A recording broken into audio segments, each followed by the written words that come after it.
Call to order the Downers Grove Park District Regular Board meeting for May 15th, 2025. Roll call, please. Mr. Bender. Here. Mr. Dahlstrom. Here. Johnson. Here. Mr. Lunt. Here. Ms. Welch. Here.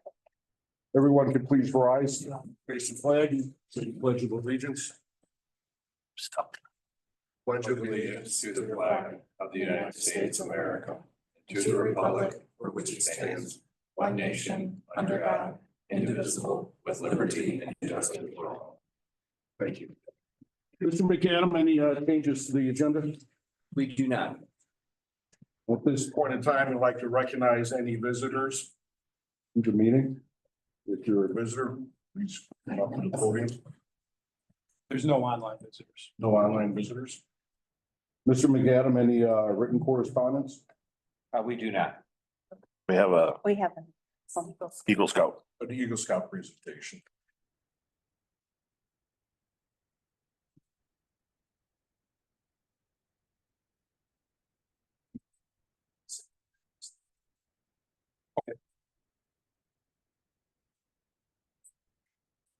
We're waiting for the presentation to come via email, so we're going to put it up on the TV here. Say, okay. Yep.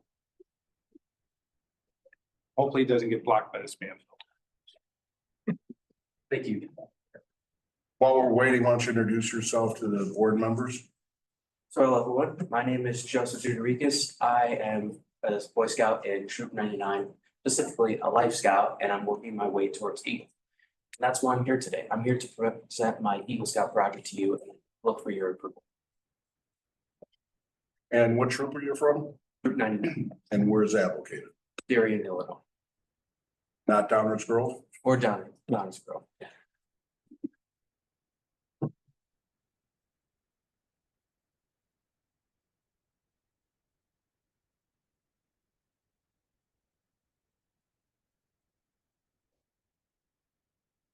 I believe Ryan's sending it, but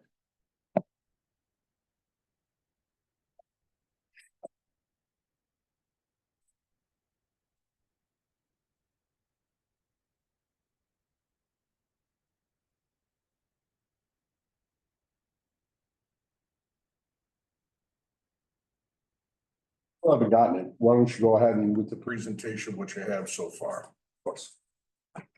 So my Eagle Scout project plan are true improvements for the Lyman Woods Nature Center. I plan to fix part of the pathway over at the Lyman Woods Nature Center, and some of the materials that we'll be using are concrete pavers for the new walkway path. And some of the soil we'll dig up while we're trying to clear the pathway of any vegetation, and gravel, which Mr. Maywood and I found over at the park that he used to layer on top of the soil before putting the pavers down. Some tools and supplies we would need are shovels and rakes to remove vegetation and anything else covering the area of the project. Some handheld shovels to help with spreading the soil and the gravel, wheelbarrows to transport and store soil and materials, and water hoses and buckets to water down the soil, or mounts to push down the pavers into the ground to fit them together to make sure that none of them are loose. Gloves and goggles for protection, specifically for my troop members. Tape measures and levels to ensure the pavers are placed properly and leveled together. Plate tappers to pat down the soil and create leveled surfaces, and a back tying tiller and or picks to break up the soil and gravel. The process would be to water and clear the pathway of any vegetation and the top layer of soil. Then we're going to place the soil onto the ground and level it. And after that, we're going to place the gravel on top of the soil and level that too. Then we're going to water down the gravel and soil so that way the pavers will be able to push the pavers down into the ground so they stick there. The price of the pavers would be $12.39 per paver. This is the price for Menards. They're 24-inch by 16-inch grade turf stone paver, dry cast concrete specifically. And as for the area of the project, when I visited the site the other day, the minimum I was told that we would cover is about 150 square feet, and the maximum would be 300 square feet. Meaning that for the minimum, we would need 57 pavers, which would price to $706.23, whereas for the maximum, which is double the minimum, at 114 pavers, which is $1,412.40. And down, or the next slide. But I have some photos of where the area of the project will be. I think this might be the old one. So I took some photos of the project area, and my plan is, once I finish up the project, I'll show you the before result and the after result to show you how much was fixed of that trail. Joseph, is this on the northeast side of the front entrance of Lyman Woods? So in the parking lot, if you immediately veer left, you walk down the concrete paved sidewalk, and then you veer right to the pavers that connect the sidewalk to the side door. Am I thinking about it correctly? Yes, that's where, exactly. Perfect. Love it. And as for how I think this project would benefit the nature center, I think it would help prevent erosion and make this a safe pathway for walking. I think it would help with nature protection by keeping the trail safe without having to interfere with wildlife. For example, I was thinking about using joint material with the concrete pavers, but I do know it takes a while for it to settle down, and initially there's that it's kind of toxic to inhale, and I don't want to close that part of the pathway for a bit, and I don't want it to interfere with wildlife. And I think it would give the center a chance to promote the importance of environmental protection while also enhancing the visitor's experience. I think these improvements to the trails will enhance the usability and the effectiveness of the trail. The reason I chose this project is because I was more interested in doing a service project than a building project, and I think all the members of my troop would be able to fully participate. And when I plan to carry out the project, I'm hoping sometime mid-June to late June. And the way that I would lead a project is I'll show my troop what the project will look like before the day of the project through written and verbal instructions. On the day of the project, I'm going to assign roles to the troops for each step. And as the project is being performed, I'm going to supervise my troop mates, and anyone who has questions, I will provide guidance and the necessary support to help them complete their tasks. And how I intend to raise the money for these concrete pavers is I'll ask stores, specifically Menards, where I found the concrete pavers, for any donations for the project. Another way is I'll just use some of my money from my troop accounts that I raise for fundraisers like popcorn sales and roof sales. Any questions? Commissioners, any questions for Life Scout? How many members of your troop will be supporting you in this project? The minimum 10. How long is it gonna take you to put it all in, you think? Usually with a project like this, it would be one shot in one day. So Is that an 8-hour day? about 3 hours and gone? it would take, I think, 3 to 4 hours, but I can fact check that. I'm just wondering how long it'd be out. Kevin and Paul, any thoughts on specific days of the week, times of the day?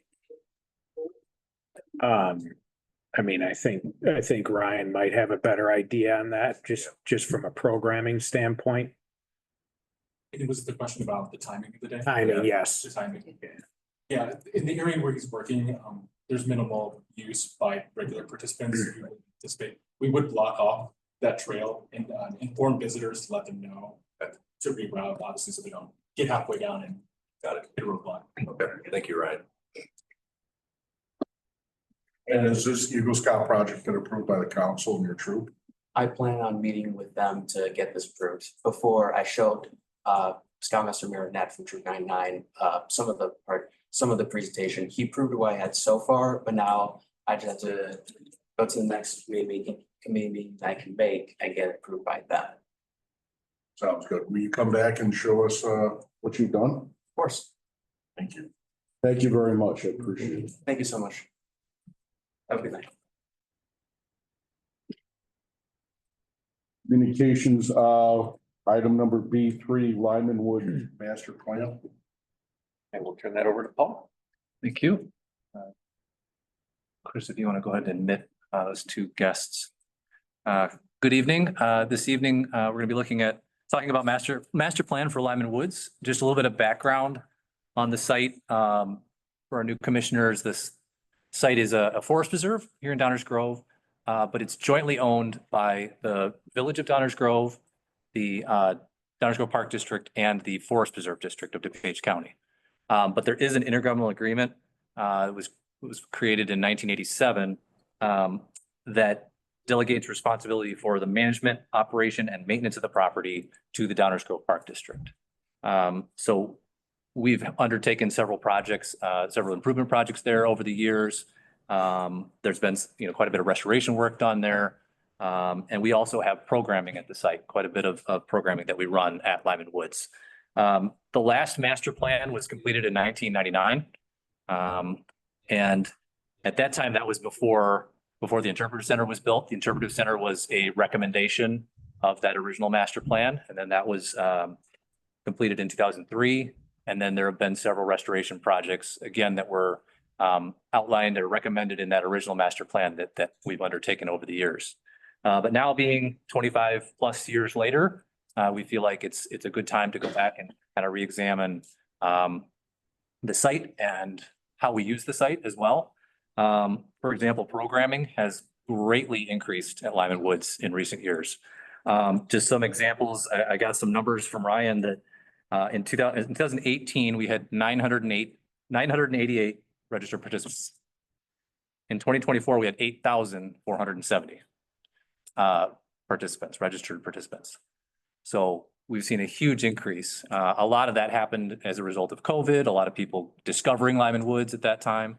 But we also want to sort of make good decisions about how we manage those programs within Lyman Woods, identify the areas that are maybe more sensitive and maybe need a little bit different protection, and where are there areas that we can still do programming and continue to grow, essentially. So staff put together a request for proposals that we sent out earlier in the year, and we had 4 proposals that we received.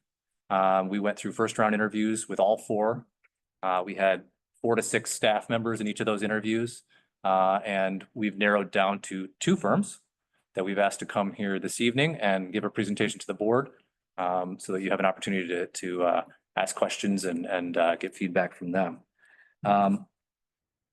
Also wanted to mention real quick, I'm not sure if it'll come up during the presentations, but one thing that came up during the first round interviews was the inventory of the existing vegetation at Lyman Woods, that if we were to start that inventory now through the rest of this year, our goal was originally to complete the master plan this calendar year. But a couple of the firms mentioned that we'd be kind of missing out on inventory during the spring growing season, which can be important to see what's coming up in the spring that you may not see later in the year. So we've talked about that once we select a firm, we might go back to them and talk about possibly extending a portion of the scope, being the kind of the inventory of the resources into next spring.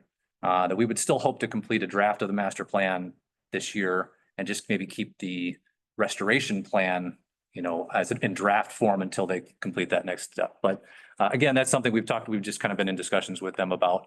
It would be a slight change in the fees that were proposed, but we would kind of negotiate that once we select them. So we have with us our first group tonight. Jim, if you want to come on up to the podium, and is Jay well? Yes. So the first firm we have tonight is GZA, Geo Environmental Inc. They're based out of an office. Their office is in Oak Park, I believe. Oak Brook, sorry. So with us this evening is Jim Novak, and we also have on Zoom with us is Jay Womack. And Jay, if you hear us, if you could try speaking. Hi, everyone. I can hear you. Great. Can we be able to get his screen? So Jay is joining us from Europe right now on a trip. So we appreciate him taking the time. It's very dark there, obviously.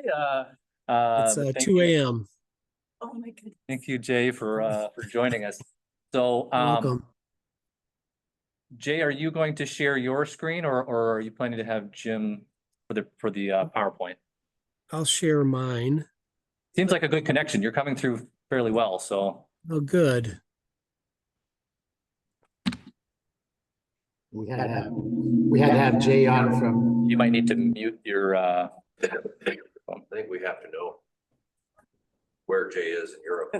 we'll let him, he's in Tuscany right now. And he's the brains of So this sorry. presentation too, so that's why I made him get up in the middle of the night. Presentation. all right, Jay, well, I'll go ahead and turn it over to you then.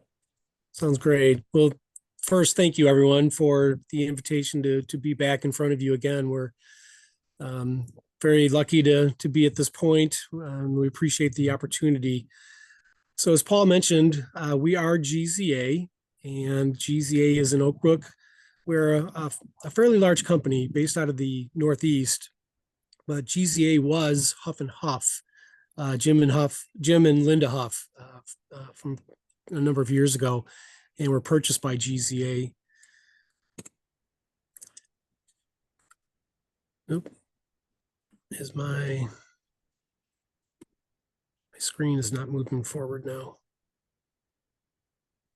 Did earlier.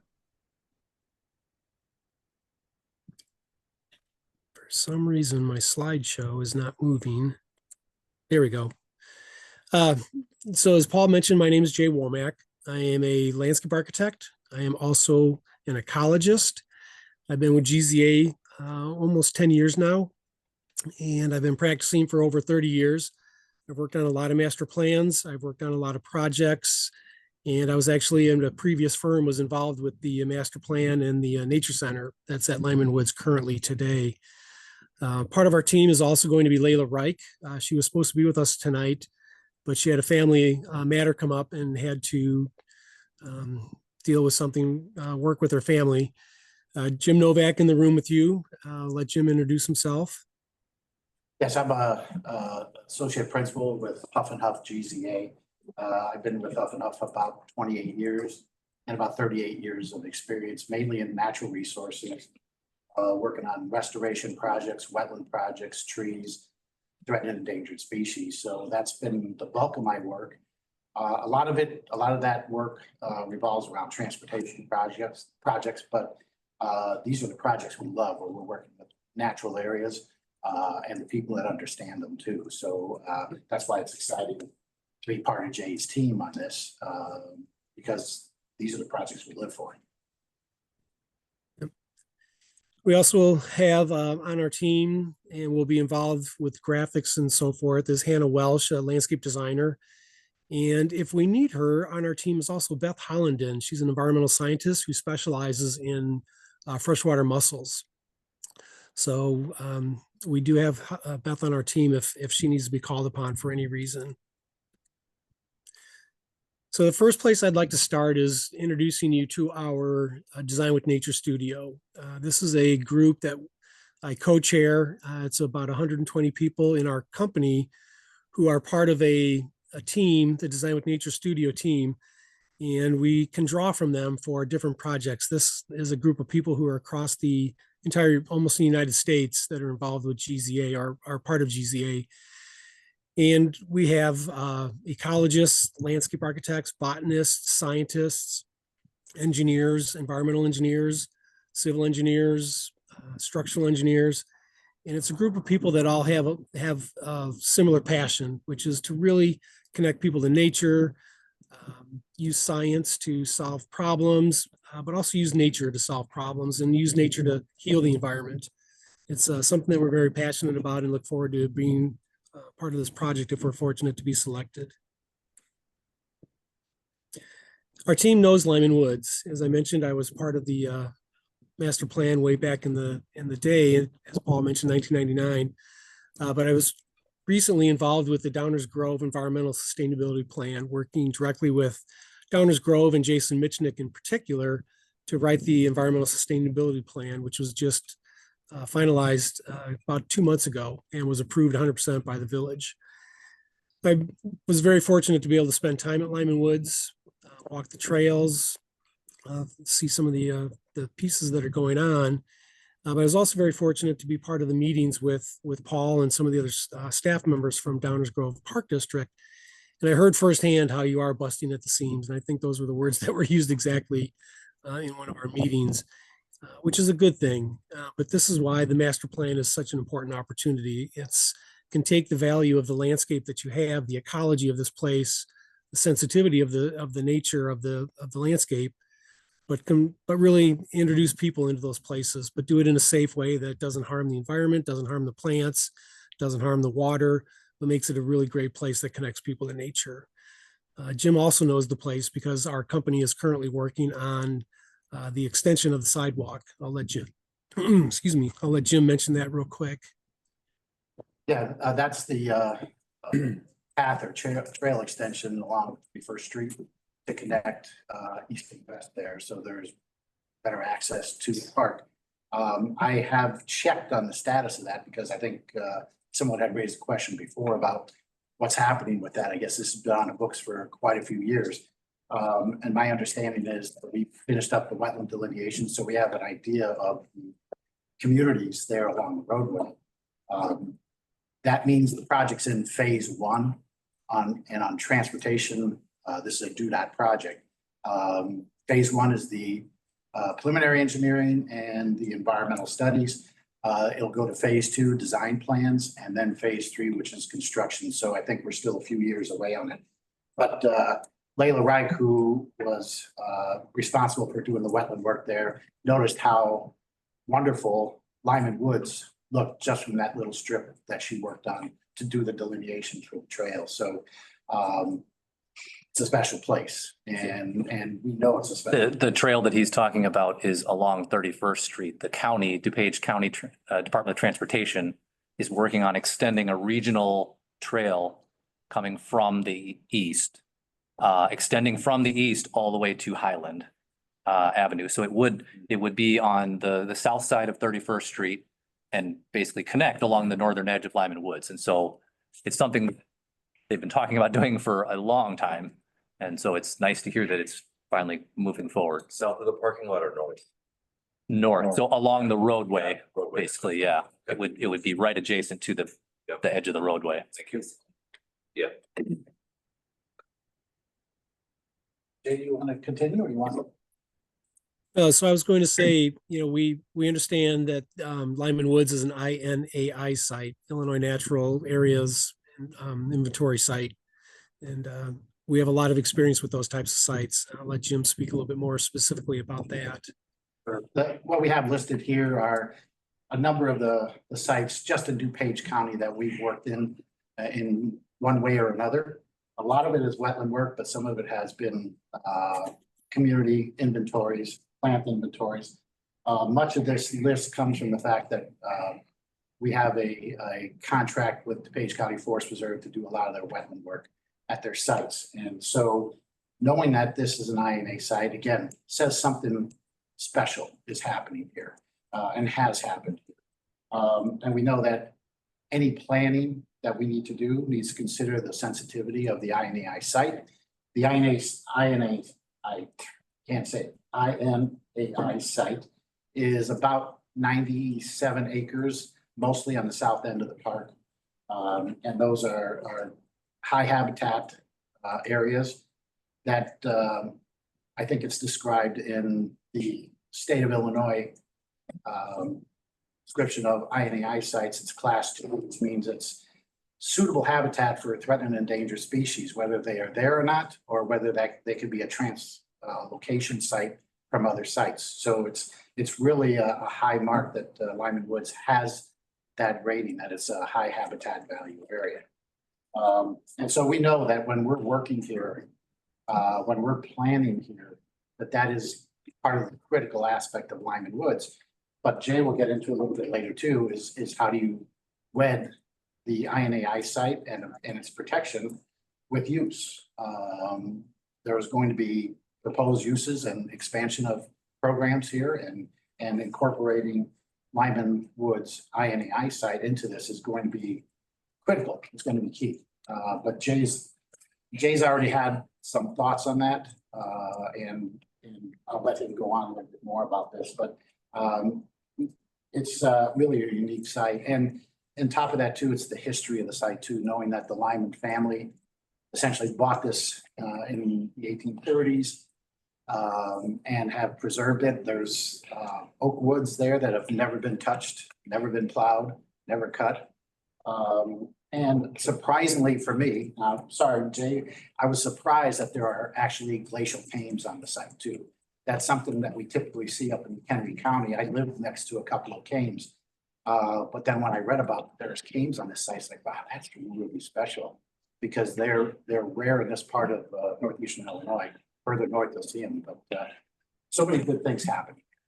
Go ahead, Jay. Yeah. Thanks, Jim. And leading into that, we understand that there are some very serious pressures from the adjacent neighbors. We know Midwest University is an adjacent neighbor. We know the hospital is an adjacent neighbor.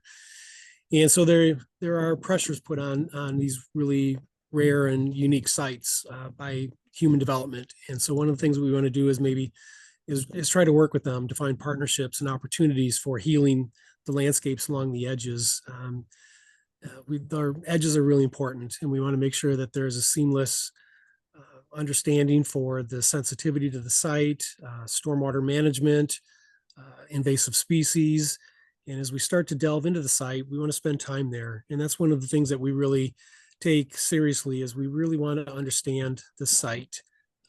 Mayfield Watts was an ecologist at the Morton Arboretum way back in the day, said there's good reading on the landscapes. It's not written in words, it's written in stories. And that's part of what we want to do is understand the language of the landscape, hear the trees, hear the landscape, understand what they need, what they want, but how to protect them as well. And when we sit down and slow down, we can start to hear those stories. And they're really important to us because they tell us about the ecological value, the story of the history. And we want to be able to work with these adjacent partners to really make sure that everyone is working in the same direction, which is to make sure these landscapes are as ecologically healthy as they can possibly be.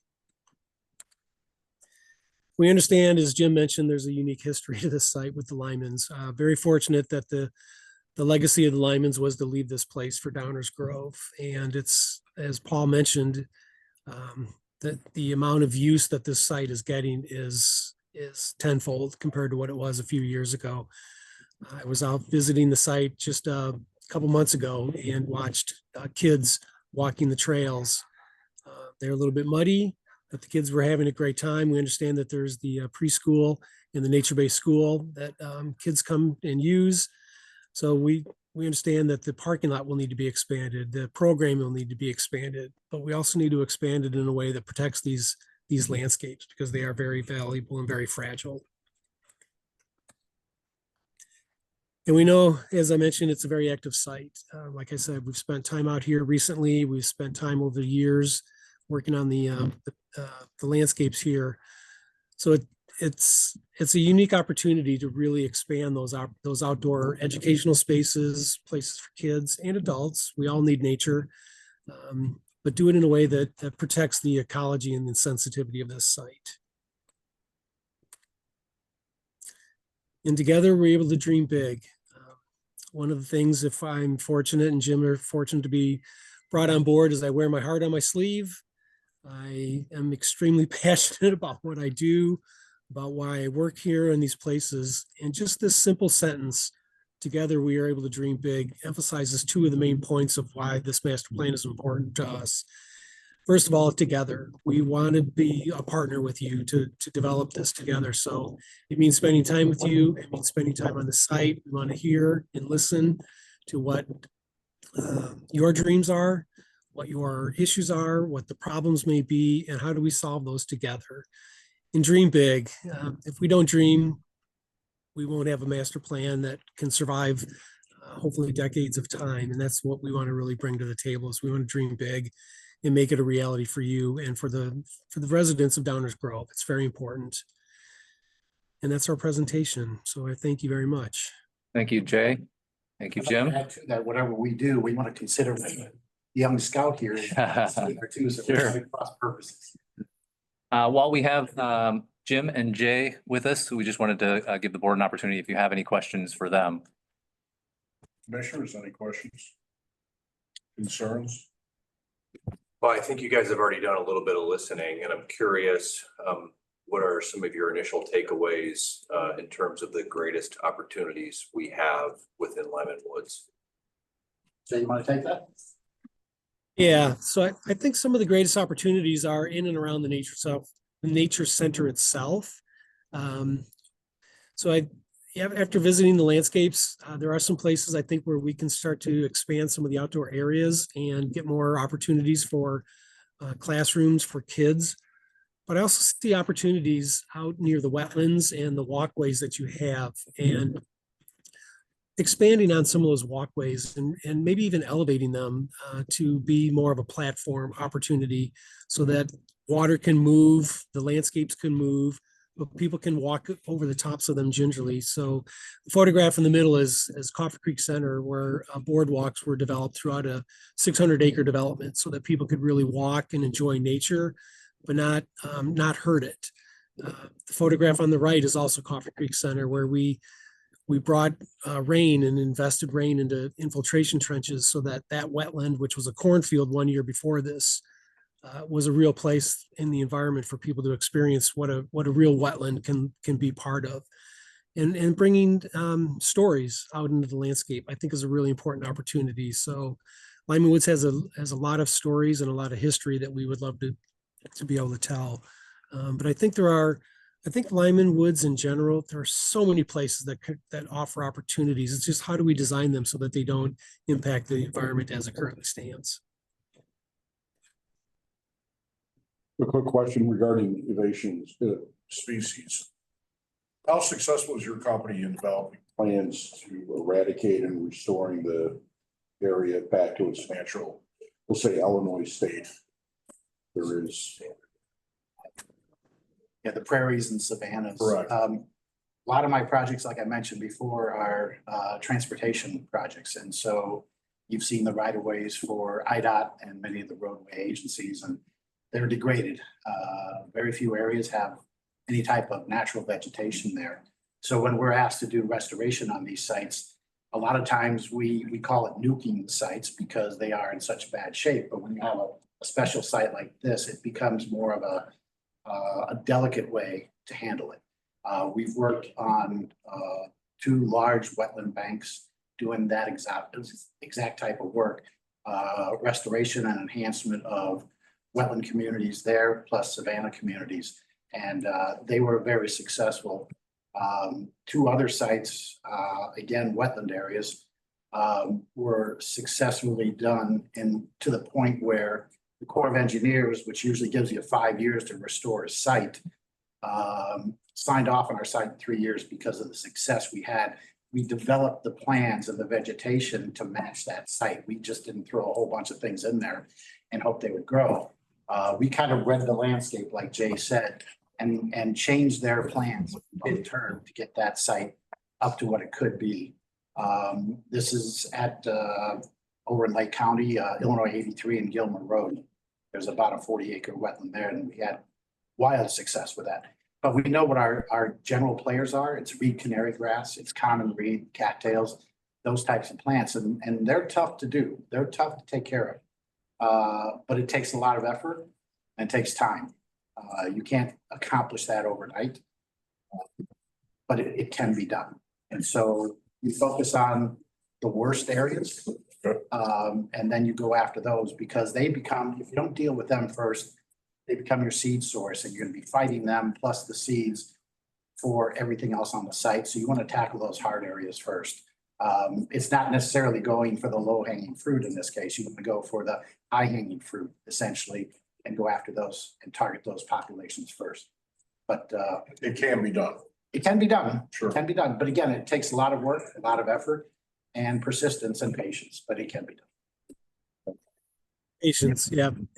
Patience is a virtue in this instance, because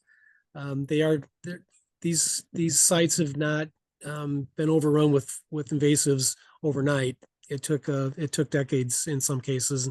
So sometimes it can take a while to work it back and secure those sites and bring back the ecological memory that it had. That's waiting for us to release it and bring it back. Thank you. You guys have an impressive client list, and unquestionably also are have a lot of potential new clients and returning clients in front of you this summer.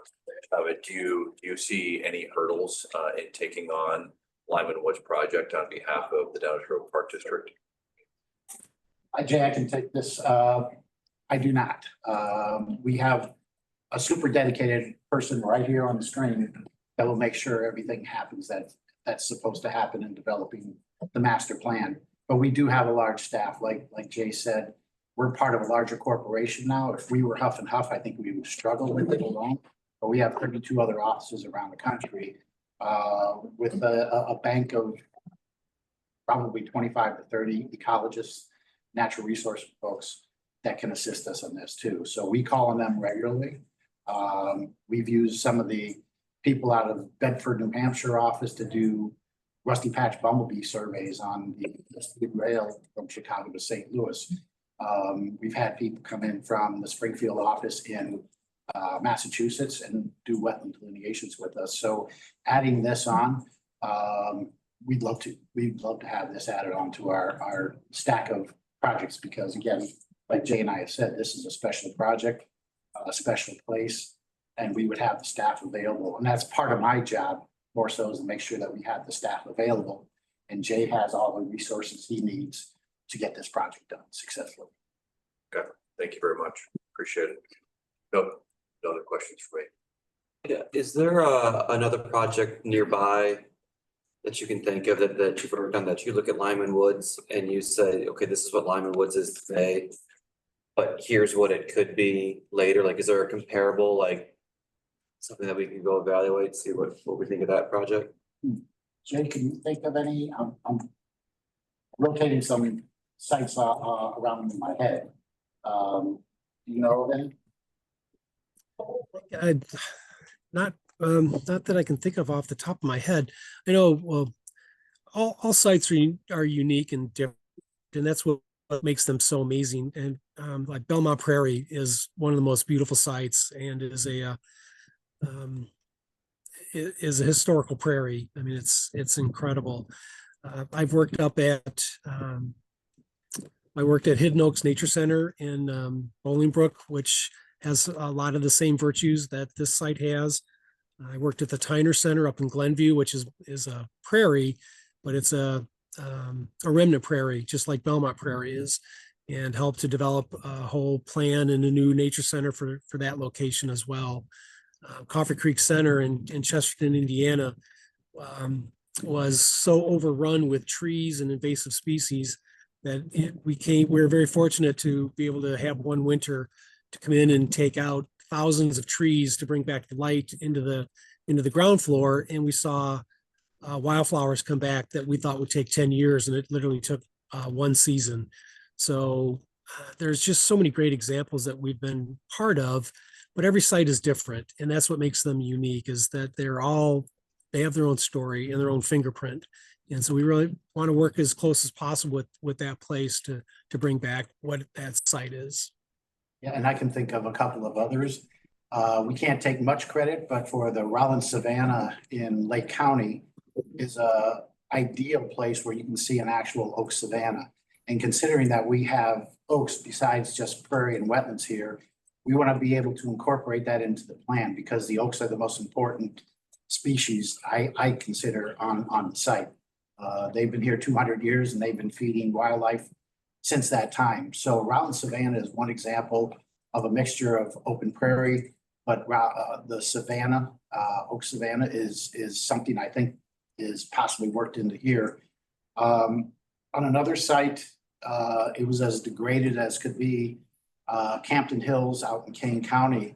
It was a wild field next to the Youth Correctional Center, right outside the Youth Correctional Center in St. Charles.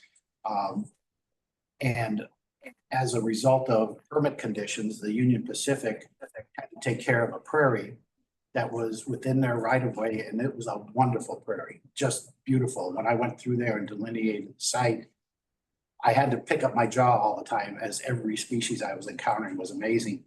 But the rail had to go through.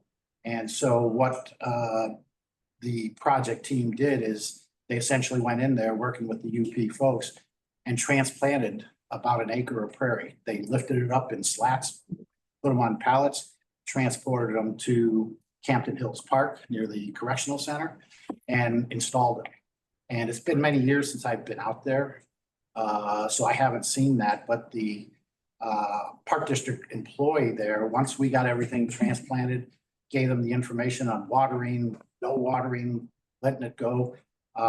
They took care of the management of the site. And the last I heard, it was really phenomenal. And they were taking a very unique approach to the cattail situation. And it was a massive effort, but they were doing it with volunteers, is not just herbiciding, because again, herbiciding can be beneficial when you're dealing with large stands of invasive species, but you have to be so careful with it when you have special areas like Lyman Woods. And so they did they took linoleum cutters and reached down and started cutting cattails below the water line, essentially drowning them out. You don't think you can drown out cattails, but if you cut the stem below water, they drown out. And so they were doing that for many years. And like I said, I haven't been out there in a number of years, but those are two sites I can think of that are what I envision this could be, with prairie restoration, but also savanna and honoring the oaks and what the Lymans were doing with that oak stand out there. And one Lake County, I'm sorry, I'm bad at hearing. Is it called Oak Savannah? It's a Rollins savanna. Yeah. It's I think it's on 132 between and north of Rollins Road. So it's near the Gurney area. And to me, it's phenomenal when you're driving down the road to see an actual savanna. You don't see the oak stand jammed in by a lot of buckthorn and honeysuckle and things like that. It's an oak savanna, what you would expect it to see 100 years ago. We only had very little to do with that. I mean, that was already a savanna in progress, and we did minor work along it, but in that minor work we did, it was an amazing sight to see. Thank you. Commissioners, any other questions, concerns? Jay, I hope you enjoyed the Brunello tomorrow, or actually later today. Later, yes, we are headed to Montalcino in a few around 10 o'clock to sample some Brunellos. So thank you. All right, if there's nothing else, then thank you, gentlemen, for joining us this evening. Thank you, Jay, for calling in. We appreciate it. And we'll let you guys go and get the next group in here. Thank you for having us. Thank you, everyone. Bye. Next item on the agenda is the consent agenda. We've got one more. I'm sorry.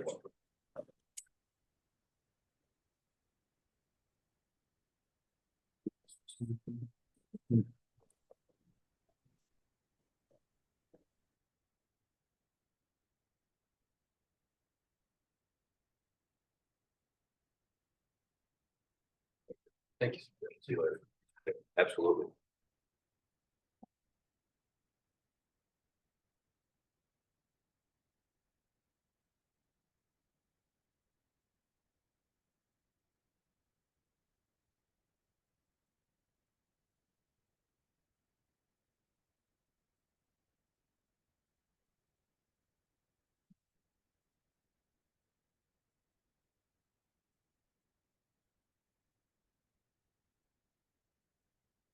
All right, our second firm this evening is Environmental Consulting and Technology, or ECT. They are based out of an office in Lombard. And with us tonight, we have Tom Price and Kurt Hansen.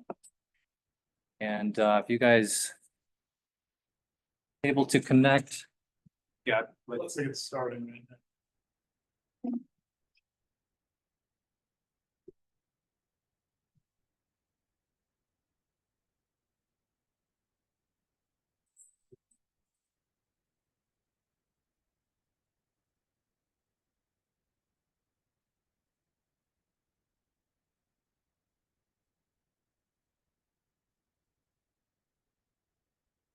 Tom, if you want to maybe get started, just kind of introducing firm. Yeah, sorry. So I'm Tom Price. I am Environmental Consulting and Technology. Thank you for inviting us back. We had our first interview with staff and now here for this second interview. During that first interview, you had Jason Cooper, who would be the project manager on this, and Kurt was here as well. I'm filling in, so to speak, so you got maybe a little bit of the B team, at least for this project. Jason, unfortunately, his son is graduating tonight, and so that ceremony was today, so he wasn't able to make it. So he would have been here, but unfortunately was not able to make it. So he's the landscape architect on the team, but you're getting today engineer and scientist. So two of the four of the primary team on this, with then some other support from other landscape architects and scientists. So as an introduction, this is most of our 240 or so staff. This is at Palmer Park, which was one of the projects that was featured in our proposal. And we did the restoration work on the lake there. We dredged the lake, we put in aquatic shelves, and then put in a wetland for providing some water quality treatments. And then we had our annual sort of get together here and In Detroit. In Detroit, thank you. And basically everybody there volunteered. So we cut buckthorn, we planted trees, we just, a whole bunch of work there. And we like to do that with a lot of our clients, try and give something back. And so this really helped. Friends of Palmer Park do a lot of the management here, and they're strapped for resources. And so we thought that would be a nice thing to do for the community. This is the team, as Kurt had pointed out. Jason would be the project manager. I'm the engineer. Some of you may know, or perhaps may not, there was a firm, Conservation Design Forum. That is where Jason, myself, and Ken all started, and we did the 1999 master plan. And so you've got a lot of that same team together. Kurt's a little bit newer with us, but in 2019, CDF was acquired by ECT, and so we were working out of this local office. So this is that acquisition's really worked well for us for reasons I'll talk about in a moment. I guess before maybe I do that, I'll let Kurt do a little bit. Yeah, introduction myself. So I'm Kurt Hansen. I'm an ecologist. My background is in a little bit of everything, but mostly wetlands, wetland permitting, tree, plant, and animal surveys, threatened and endangered species, and then NPDES like erosion, construction, compliance, stuff like that. We are on two separate subunits within the ECT team at large. Tom and Jason and Ken all sit on the water resources team, and then I'm part of the natural resources team. So why that's important is what we're going to get into a picture here in this next slide of kind of how we're all over the country. You have a really nice base of folks that are right here at the Lombard office. But then we also have a lot of staff that have a ton of experience in not only just restoration, park design, everything from maintenance and monitoring through construction observation, public outreach. But then we've got folks who really are experts in a little bit of everything all around the country. So while we have a lot of the local practitioners and the people that do the work right here, we also have folks that like sit on the nationwide like seed boards and actually help put together a lot of those seed mixes. We have some of the nation's top experts in bats. So when you're talking about any bat issue, which is something that's only becoming more and more prevalent around the entire United States in any forested area, as more and more bat species are listed as threatened and endangered federally, and then also in our state due to various bat diseases, like those sort of connections really matter. So that's another thing that we really bring to the table. Yeah. So, and I'm civil and water resource engineer. We work very collaboratively in our teams. I've been with ECT and CBS since 2000, and we, all of us work together very closely, and a lot of the same people that worked on the 1999 plan would be working here. This is a map of where we are located. We're located, I believe it's 45 states throughout the nation. You'll see a big concentration though in the Midwest and down in Florida. And as Kurt was alluding to, we've got this broad, deep bench of people, experts in many different areas. But, the team that's going to be working on your project is right here in Lombard, just right down the street. And so we have that. And we think that really adds a lot, that we've got this local presence. We've got, this personal service you guys being local, but we've got some deep resources that we can bring to the table. In terms of things that we think we offer that's different is one, that local staff resources that I mentioned. But also understanding this relationship between hydrology, the plant communities, and maintenance. And to restore any site, you really need to address all three of those. Even to maintain a high quality site, you need to pay attention to all three of those aspects. And so we understand that that's really in our DNA, is working as to combine those things in a very much interdisciplinary approach. So for us, we don't have the engineering team and the landscape team and the ecology team. We all work together for. And I think one of the things that is a bit unique about us is you've got firms that have, good landscape architecture and engineering, very strong on the design side.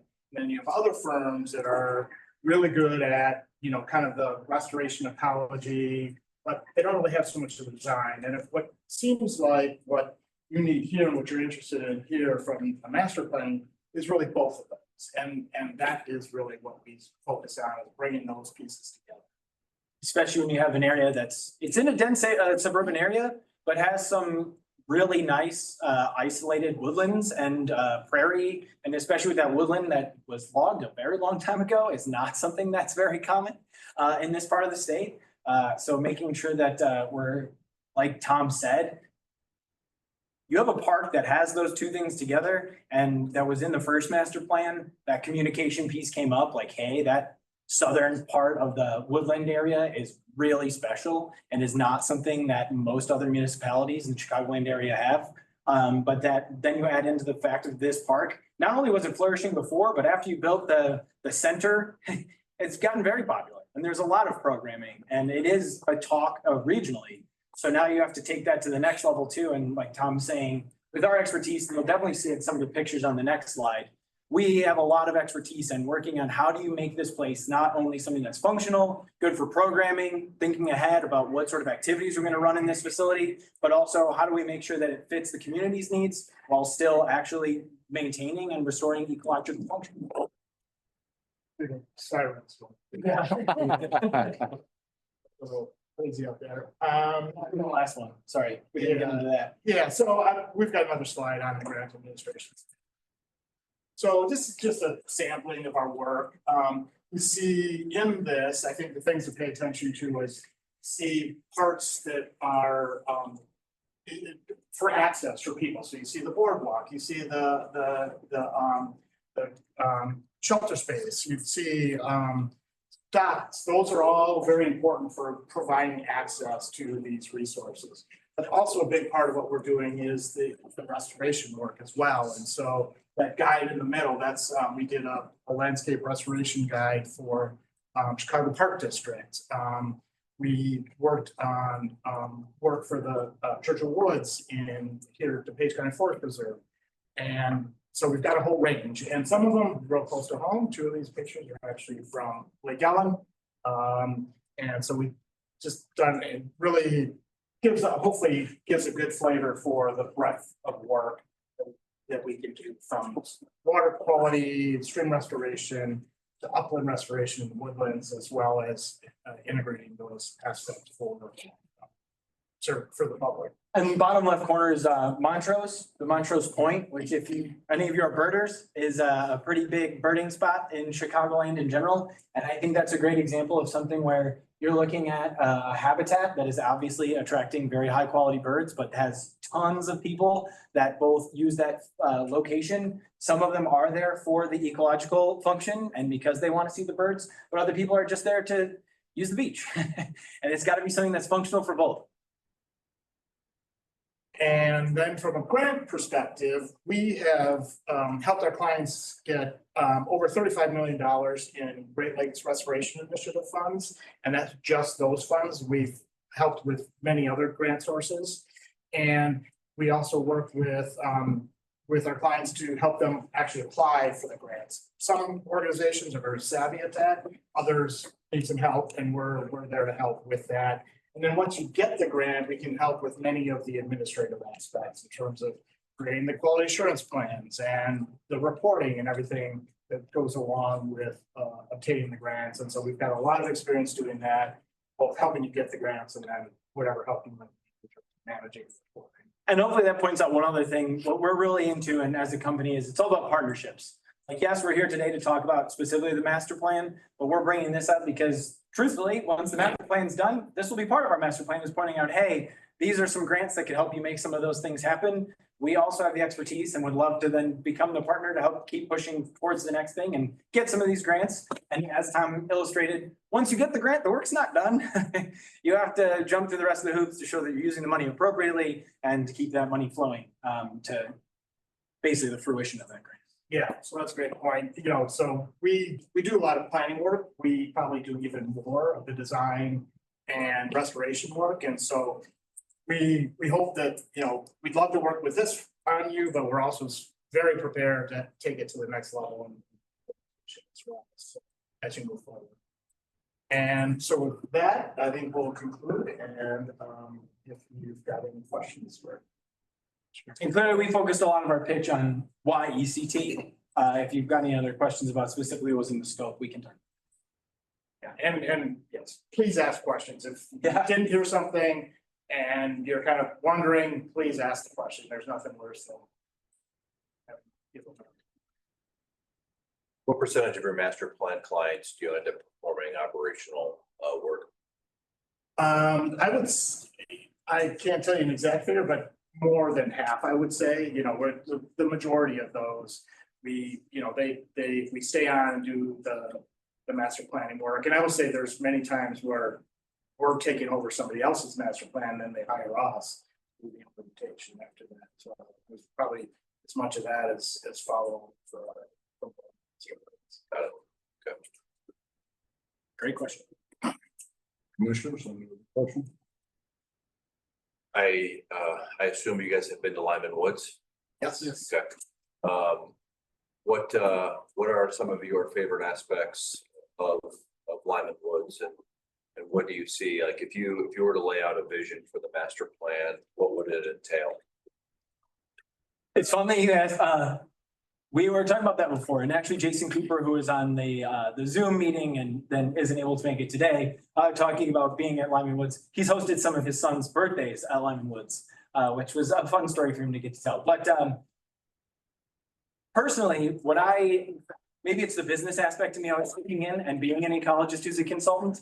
I think more about, okay, what's the next exciting thing that you could do? And what's the best way to do something little and then make a really big impact?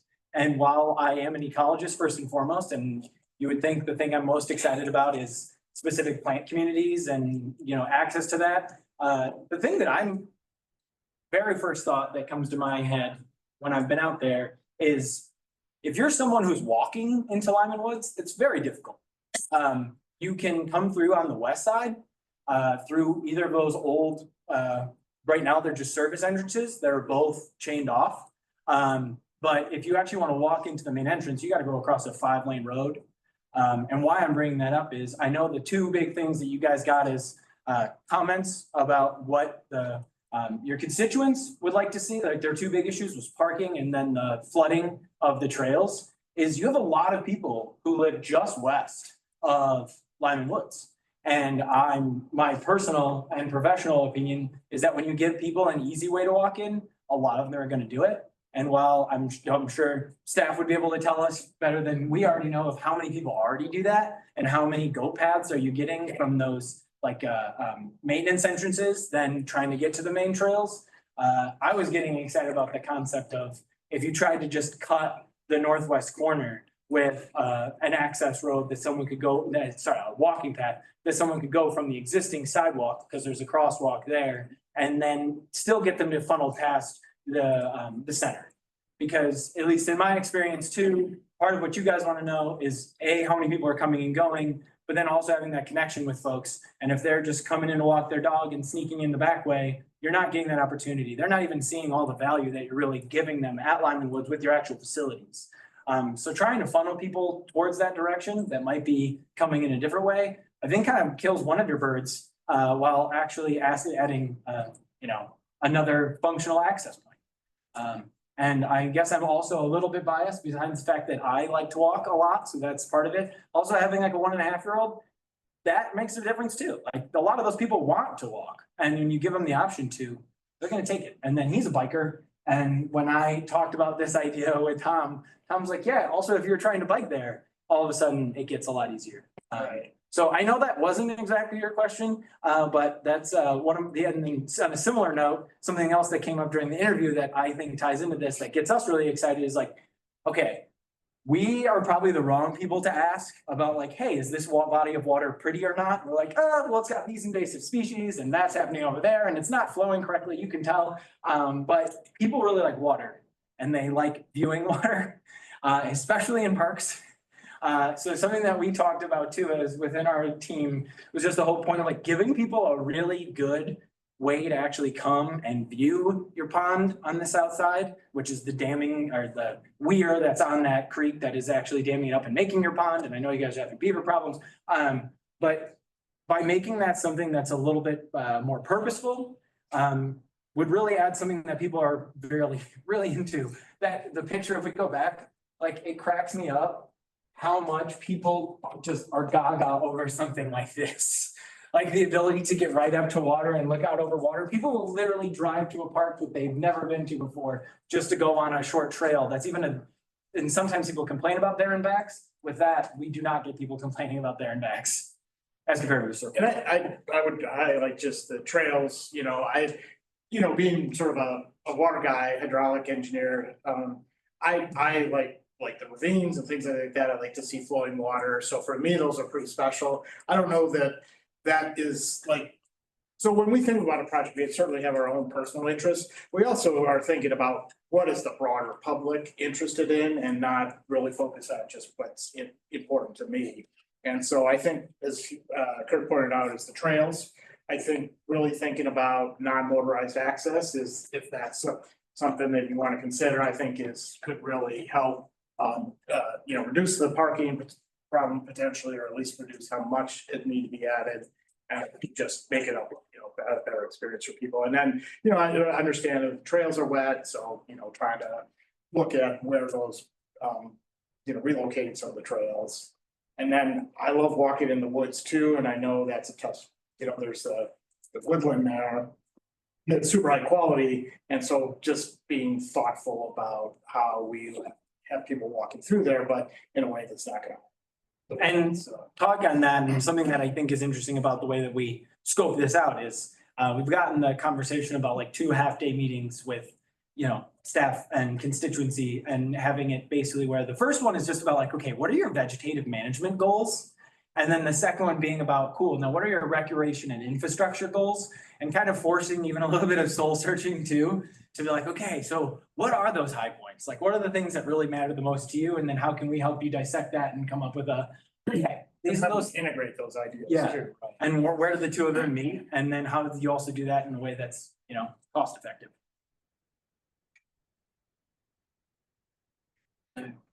So your proposal and GZA's proposal have been public for a few days now. I don't know if we've had a chance to look at it.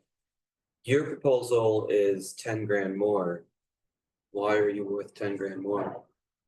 Well, I have not looked at their proposal, so I can't say what they have in their scope versus what we have in our scope.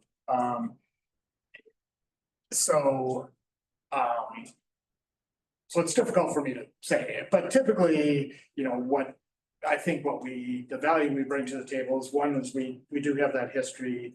2 is that, we're looking at a fairly extensive inventory work, doing FQA and all of those.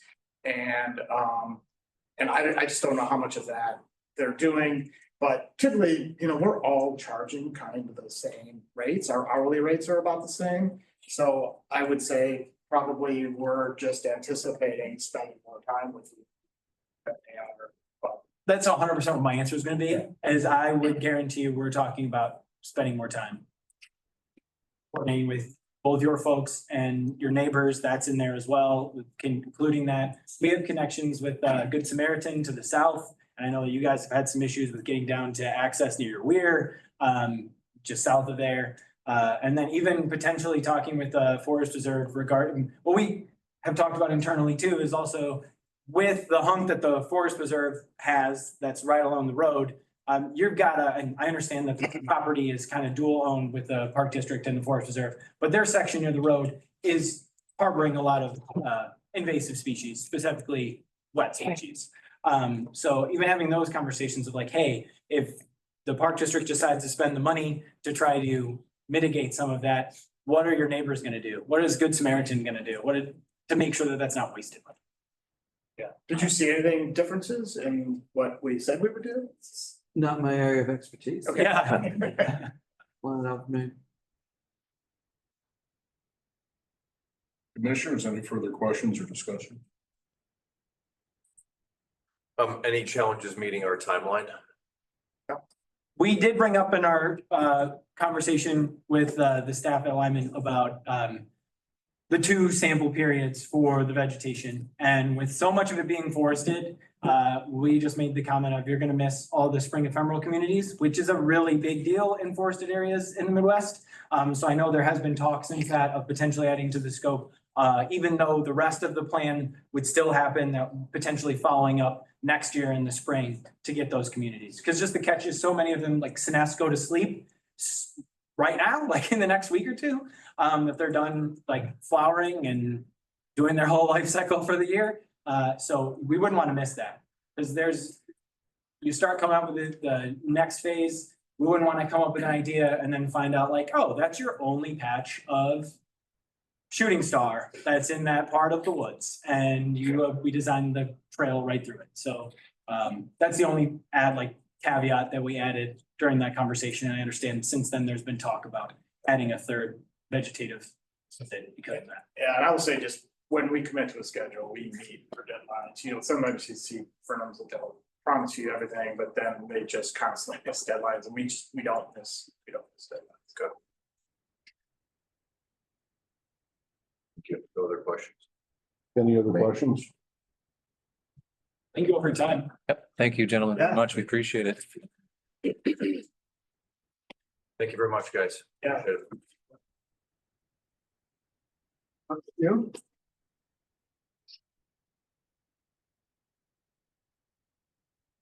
Thank you, gentlemen. All right. Thank you. We have 6 items on the consent agenda for your consideration this evening. Approval of minutes, May 1st, 2025, regular session minutes, treasury report, investments report, payment of bills, the amount of $1,296,286.39. Payout number 1, which is partial payment to Integrated Lakes Management Incorporated, Natural Areas, 3-year work covering 2025 through 2027. An approval of ordinance 1338, an ordinance declaring certain Park District personnel property as surplus and authorizing sale or disposal. Commissioners, hearing the consent agenda, is there any discussion, questions or concerns? Hearing none, can I have a motion for the adoption of the consent agenda as read into the record? So moved. Second. We have a motion and a second. Roll call, please. Mr. Bender. Aye. Mr. Dahlstrom.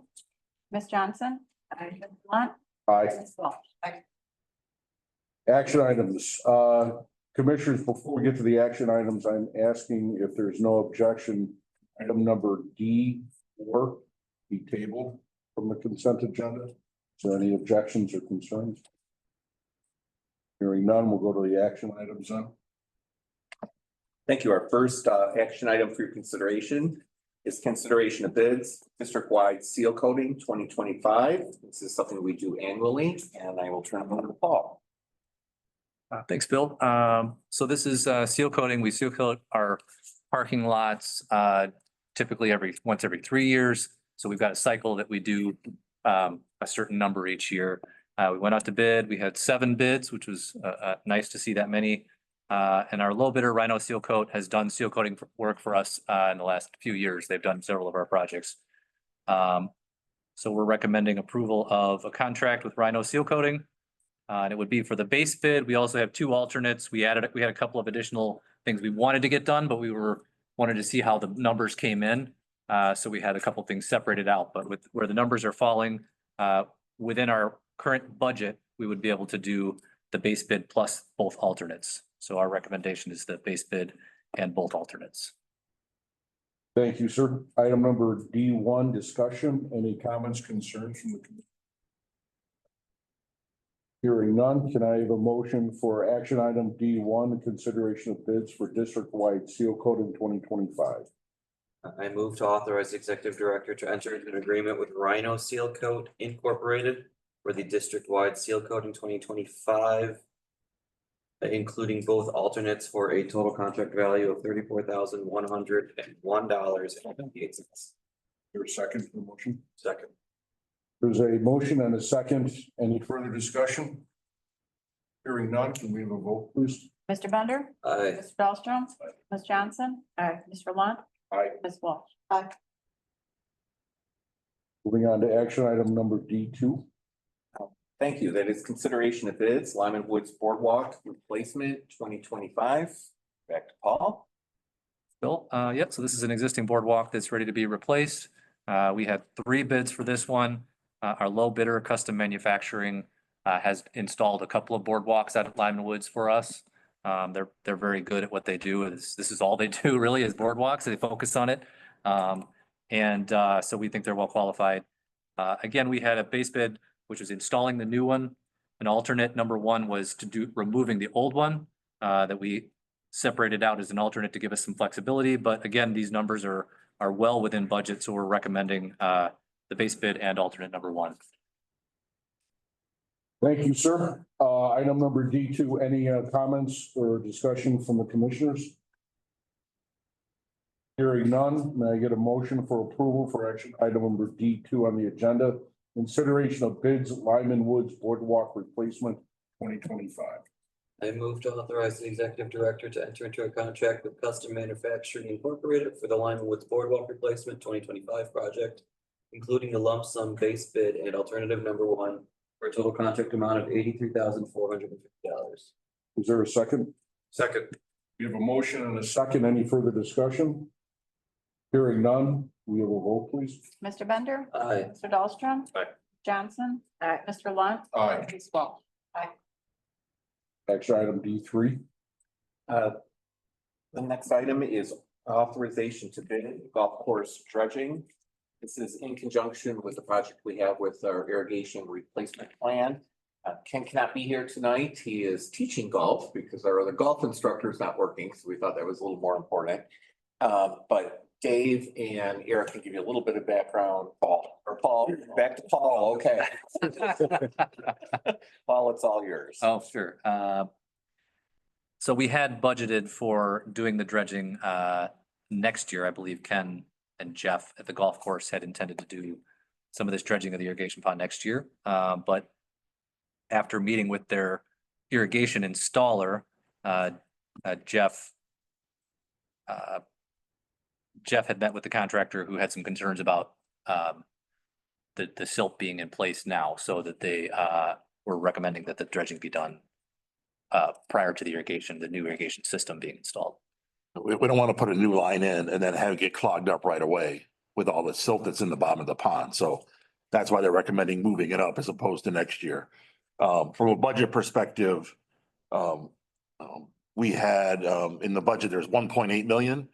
And the irrigation project came in at 1.6 and some change. So there is an offset.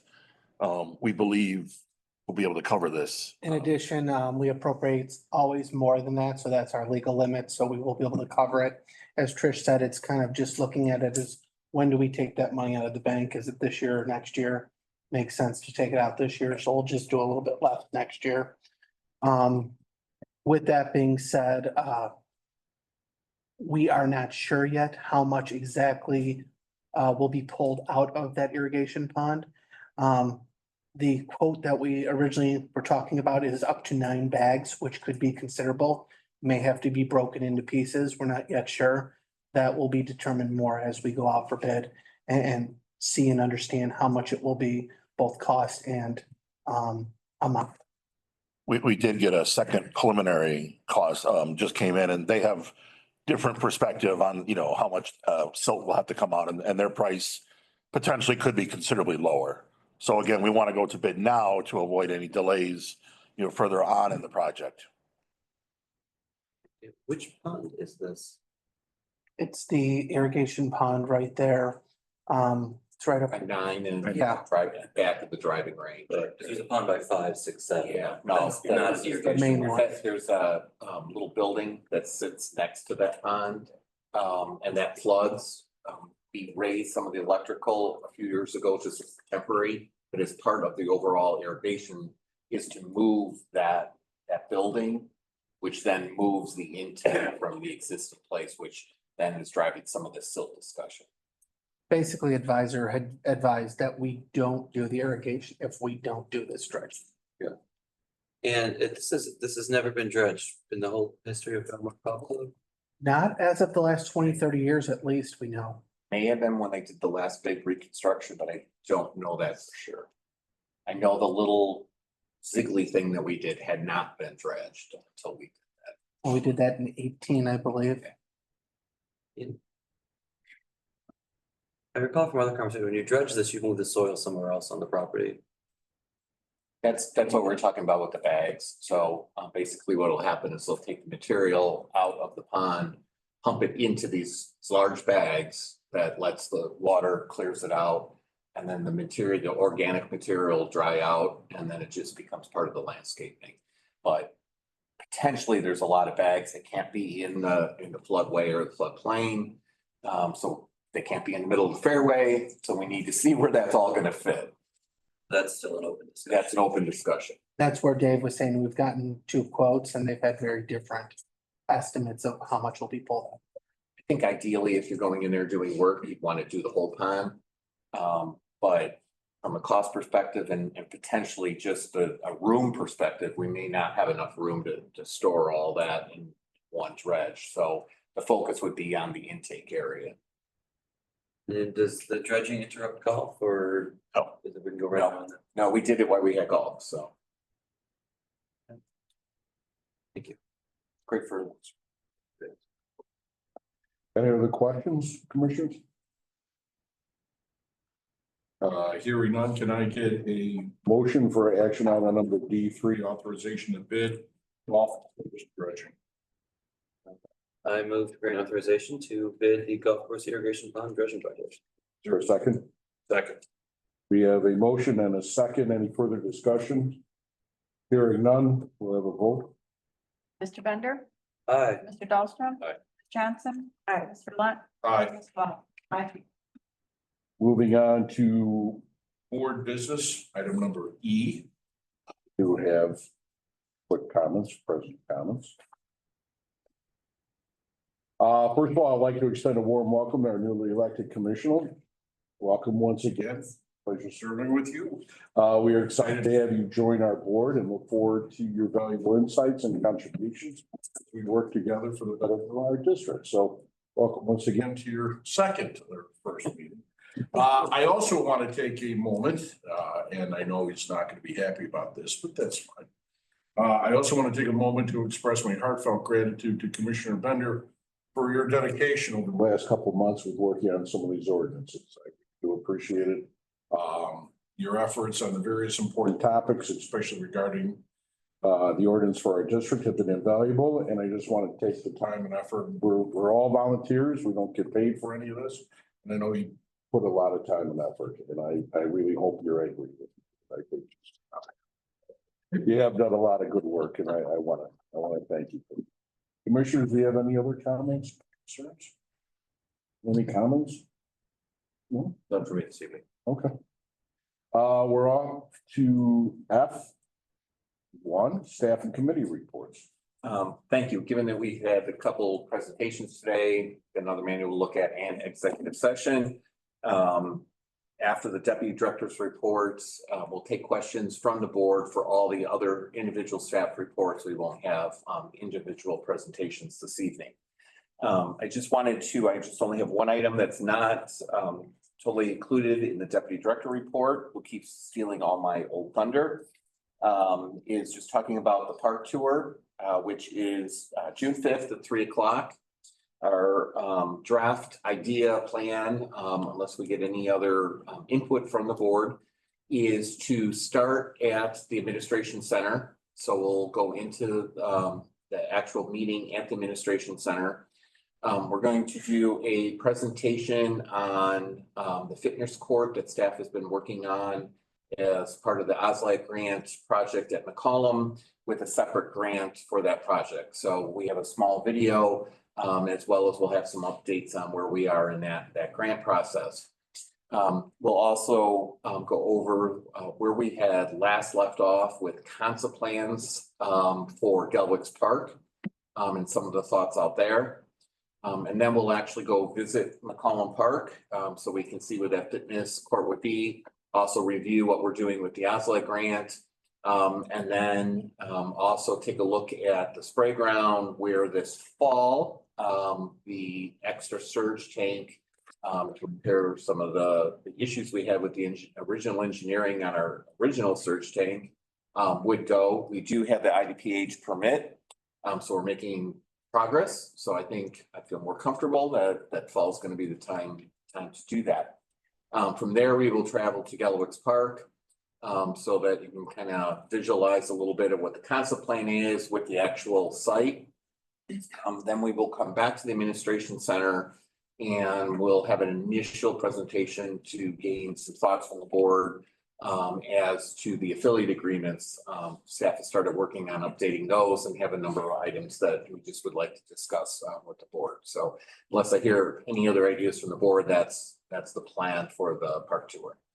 When we were in Springfield, you mentioned perhaps going to Hummer, so we could talk through some of the stuff the village was planning. Yeah, I think we're gonna go back to them and talk to them, and I haven't unless we get some, I can add that certainly if we get some additional direction. I just don't have anything new from them right now. We're gonna, I think you've called, expressed the concerns. It's not our money, but we have some ideas. Maybe they can do some things. So our thought was, unless you want to go out now and take a look at it, that we would get some of that input for the board and maybe set up a different time once we know what those plans are going to be. But I'm open to adding that. Thank you, Bill. Do the commissioners have any questions? We don't need to edit. I mean, okay, we all live close to it. It just evolves. Yeah. Walk over there. Okay. I'm sorry. Any questions or concerns about the various department reports? Do you have anything? I also have a few items on deputy director really quick. The first thing is it is that time of year, property tax bills have come out. So I just wanted to do a quick recap of how those dollars come about so that if anybody watches this on YouTube or if the commissioners have any questions, they do hear this. So property taxes are developed at the local level. And what the local units of government like the park district do is we set the dollar amount that we're seeking for property taxes. That's taken in conjunction with what the township assessors assess the values at. That's brought to the county and that is how the rate is developed. What isn't taken into account on our side is how much values can change within the community. That is all driven by the assessors. That is nothing that any of the other local government units can do about that. So if one person's property goes up by 10%, another goes by 5%, then all of the changes in the property taxes could be different for them than other people in the community. With that being said, the park district is allowed to levy for new construction, anything that's additional in the community. The consumer price index and the bond issuance and special rec fund. The consumer price index is basically inflation. It's the price of a basket of goods this year compared to next. Why that is in there is so that local governments can try to keep up with inflation on their expenses. For the bond, we do have a bond issuance that increased this last year for tax levies.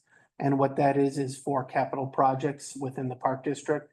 That is a rollover bond that will come up again in 2 years. But at that time, once it reaches that level, it would not go higher. It would stay steady at that level. The final item is the special rec levy that is driven by CSPAR for us. And what happens there is we levy on behalf of CSPAR for their programming, along with inclusion services and ADA projects that Paul handles. About 5% of the total property tax bill in Downers Grove is the Downers Grove Park District. On average, that's about $400 to $600 for a residential property.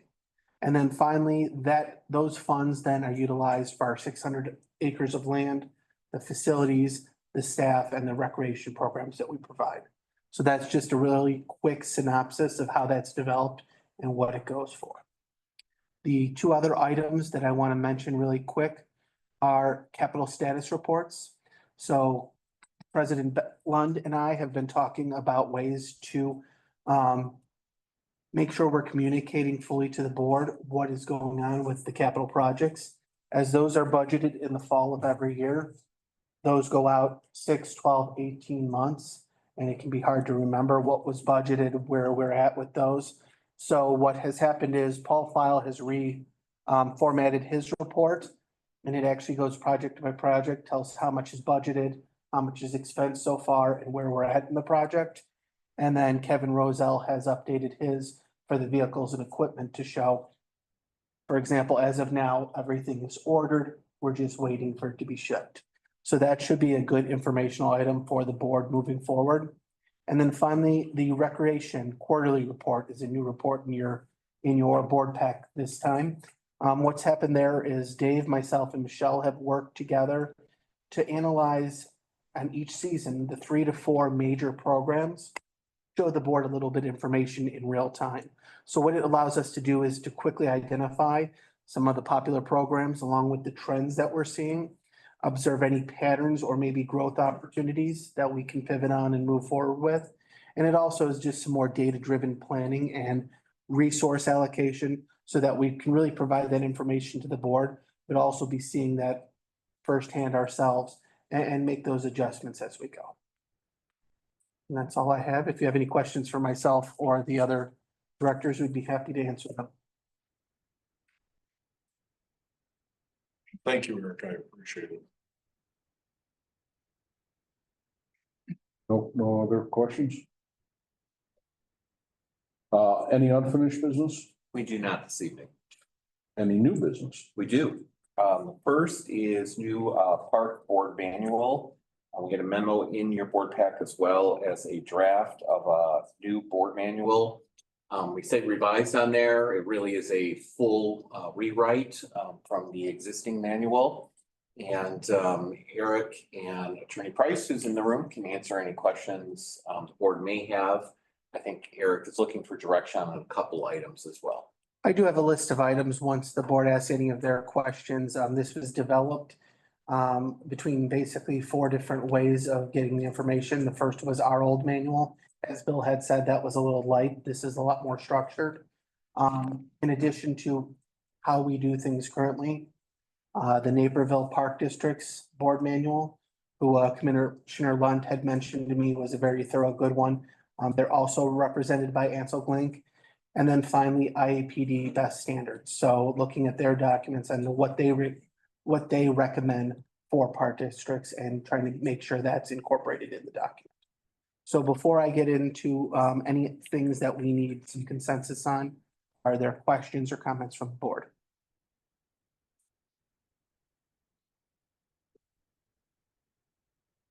Okay, so within this document, a lot of it is basic stuff, but there are various items in here I want to confirm.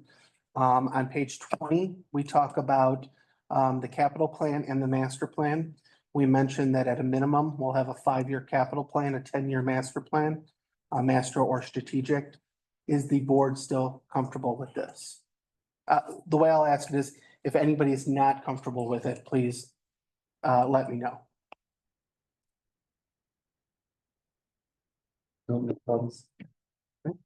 Page 30, employment of relatives. We did expand that. I don't believe that was listed out in the previous document, but it's fairly similar to what the staff has. Any concerns there?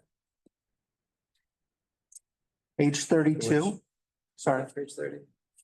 Your section 4.9, employment of relatives.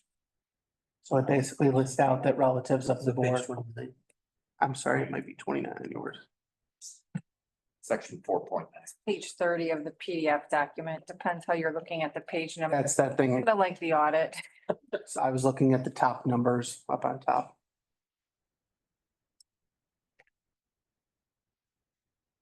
So Is this apply going forward or is this for any current? This would be going forward. Be going forward. So if there's a relative on staff and you choose to run for the board, that would not be subject to this section. That is That would someone be getting grandfathered in the existing situation. I think a lot of times what we're trying to avoid is someone being on the board and pressuring staff to hire all their relatives after the fact and using their position on the board to get employment for relatives. But if somebody was employed first. Correct.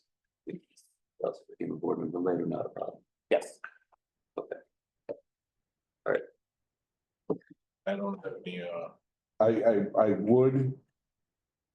If we're gonna adopt this tonight under section 4.9. I am asking a question. I know we have our attorney. So for this evening, it's just discussion and direction from the Okay. board, and then we would bring it back as an action item. I would also recommend that if we have language from this date forward and put that in. We can do that. Sorry, Eric. go ahead. No problem. But this version. This version, This version of the manual. On page 32 of the document, 33 of the PDF, there's recognition of visitors. The board has had this in the past recognized as a certain amount of time for a citizen to speak here at the board meetings, but has never truly followed it. It's been kind of open-ended. What's in this document right now is 5 minutes per visitor. If we were to adopt this, we would have to be consistent with it. Because let's say 3 years from now, we have 30 people here wanting to speak, but we hadn't done it in the past. Then there could be some impartiality there. So if the board is comfortable with it, we did place 5 minutes in there. There is no specific time. It would be a board decision. I'm comfortable with the 5 minutes. Would a person be able to request more time? Like if there was only one person here and they said they have reached my 5 minutes, would I be able to have no two? So you're allowed to adopt procedural rules for public comment. And I would tell you as a pragmatic matter, of course, you're gonna give this person an additional 5 minutes. But you have to be, as Eric just explained, even-handed about it. Just because you like friends of Lyman Woods coming in talking about it and they want an additional 5 minutes. And then somebody who comes in to complain about one of your policies and nope, 5 minutes hard line, that's where you get into trouble. So you're allowed to adopt the rules, you're allowed to enforce the rules. You're allowed to have an aggregate limit so you can get the public's business done. Where 5 minutes per and no more than 20 minutes per meeting or whatever, that's up to you to decide. But it's consistency in the enforcement. It would be up to the board acting as a whole, so a motion to allow an additional time and you vote on it. I don't think there's gonna be people policing that in a way that's dangerous. And if there was something that required, as Eric said, 10, 15 people are here to all speak on the same issue, you're gonna make that an agenda item of its own, really, to deal with that was as opposed to public comment. Right? I mean, you have a sophisticated staff who knows better. So public comment is just there are people who come to these meetings and will read a 10-minute manifesto about different things. And that's keeping you from getting the public's business. And Eric, I want to say, I was very busy work week, so I'm glad you're bringing some of these things up. I need to obviously read this a little closer. I mean, this is even when the Eagle Scouts come to talk. They go on for more than 5 minutes, and so I do have some concerns about the 5 minute thing. Sometimes we are asking a lot of questions. Was there the Eagle Scout is an invited guest to create a presentation to the board versus just the public coming in. They're part of the agenda. But they're not on. Tonight they were not. No, he was on. He was on. Dirk, we put, like the Eagles, when we have these presentations, a lot of times, so they're at the top of the agenda, we put them in communications. Is that muddying the water or should we separate that out? Yeah, so first week of law school, they tell you, if the legislature wrote something, don't you write something different. use the words they gave you. Okay. The state of Illinois, the Open Meetings Act, Public Access Counselor in her rulings has said it's public comment. And I would encourage, I mean, I'm happy to stand back and let you do what you want to do, but public comment, 5 minutes. Then anything else, invited guests, whatever, is not public comment. The 5-minute rule is really about public comment. It's not public debate. It's not public question and answer. It's public comment. The opportunity you are mandated to afford the public is the opportunity to address you. And you can put rules around them addressing you. So I think there ought to be the public comment and then the rest, but you've never called it public comment. You called it visitors. And so you live with that. Yeah, and we're. That's one of those tensions we've had in the discussion about, you got to make it fit Downers Grove. You know, the cookie cutter one for all that's not how we work. Maybe we should modify the language to say input or public comment, or simply public comment is limited to 5 minutes per resident and or citizen. And we could also separate out to invited guests We can do that as well. as another topic. Right. Yeah, because we've always called it recognition of visitors. Yes, right. And I'm not here to tell you to do something that doesn't work for you. That's been a long tradition. It's worked well. But if you want the legal background where, you know, when you're a hammer, everything looks like a nail. Well, listening to my law school professor, the legislature gave us the words public comment. If you wanted to be clear about it, I would have that on your agenda and then other things be other things.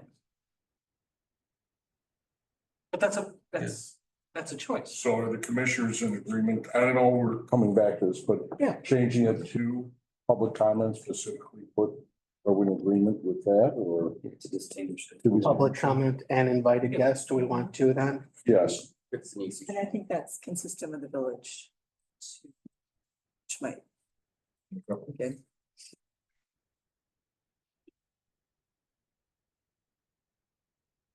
Within there too, this was something I stole from Naperville.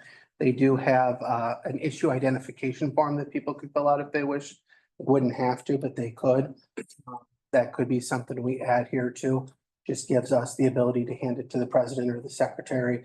And there's a little bit more background then before the person comes up to speak. Did the village of Naperville publish the issue identification form on their website? I did not look for it. We could put it on our website and we could have it up here on the desk though, for when people come. And that can't be mandatory. Yeah, I mean, I was gonna ask if the form in Naperville lets people know that it's not mandatory, because I think a lot of times they don't, and then people blindly sign it. We can put that on there because that's just the same as asking for name and address. They don't technically have to provide that. That's voluntary also. But to be clear, you are allowed to ask for name and address. You just can't mandate it as a condition of being addressed. Because the Public Access Counselor has recognized the tension there, that people should have a right to address whoever they want. But you also, as elected officials, are interested in serving your actual constituents. So you're allowed to ask, but you can't make it a condition of addressing. I guess a lot of people don't know their rights. They see that thing, they think they gotta sign it. Make sure people understand what's within their rights. If we went with it, we would put on there, this isn't mandatory. That would be Or optional. purely optional. Okay, so we're in consensus that we want that on the form. Because then that gives us a follow-up too, rather than us trying to get a name and number. We'd have the information then. Yeah, or for the person who comes in and says, you're gonna make me, and it's like, they read that, okay, I know I don't do this, and then that's one fewer thing to be upset about. Yep. Moving forward, page 35 and 36, electronic attendance, we maintain as is. So that's illness, disability, employment reasons, district business, family or other emergencies, unexpected childcare obligation. As I said, no changes there. That's what's allowed by the state. The one question we have for the board is we could have electronic attendance for open or closed session. Naperville themselves only had it for open. I didn't see it for closed in their ordinance. Would you wish it for both? Commissioners, I'm in favor of both. Person who travels for work almost every other week. I would say staff recommendation is allowing it open, to allow it for closed as well, so that we have full board participation, particularly in those subjects that we have in closed. Absolutely. I have no objection to that. Commissioner. As a practice matter, payroll does allow it. Interesting.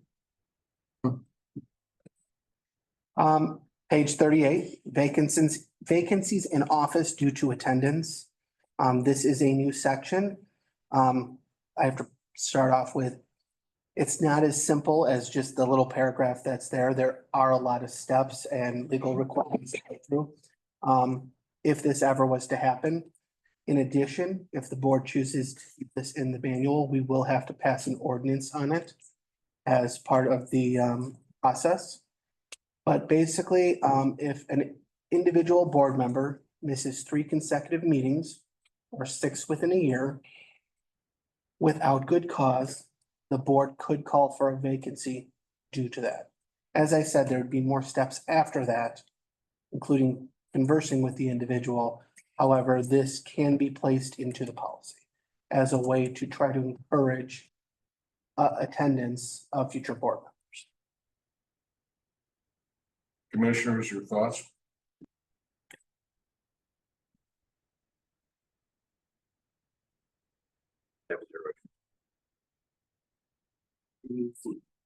We try to attempt to define good cause.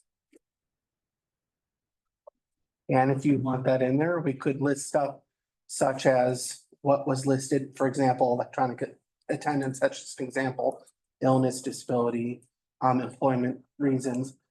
That would be purely up to me. Have, as our example here, serious health issues. Serious health issue of a loved one. Caretakers. There's a lot there. An opportunity to do missionary work and they're gonna be gone for 6 months, good cause. Religious consideration. Yeah, I don't think. Yeah, perhaps we could also language that if a board member was requesting an extended absence for various reasons that have been mentioned, they would have to seek approval from the board. Okay. Yeah, better about something like that, so we have an idea of what we say. I'm trying to realize that's not what you were getting at, but it was just an idea that I had as you were talking. I think if the approval comes to the board, so good cause shown is in the Illinois Rules of Civil Procedure and is in the case law, but it's never defined. Yeah. For a good cause shown is in the discretion of the decision maker, subject to the abuse of that discretion standard of review. And that's what we can do here is if it comes before the rest of the board for approval, for good cause shown, then that's in the eye of the 5 of you, whoever's voting on the person. It's up to you to decide good cause shown. And if it became a contested issue, that would be what is like no different than a reasonable person standard. It's then what the courts are for. So that, I guess that's how rather than try to define good cause, I would say do it procedurally. It's the vote of the board when the good cause has been established. And then the person who gets kicked off can say, no, I had good cause, and that go to courts. Right. You abused your discretion saying I didn't have good cause. And that's how it's handled on other decision making. For the non-lawyers in the room. That's how it's done. I have to keep reminding myself not to talk shorthand with my fellow barrister. Oh, yeah, but I like Johnson, but thank you, that just better. So also add what John said. I would, yeah. That you can Leave request. of absence or request for a leave of absence. The person could even do that if they're sick or something. They could write a letter or what.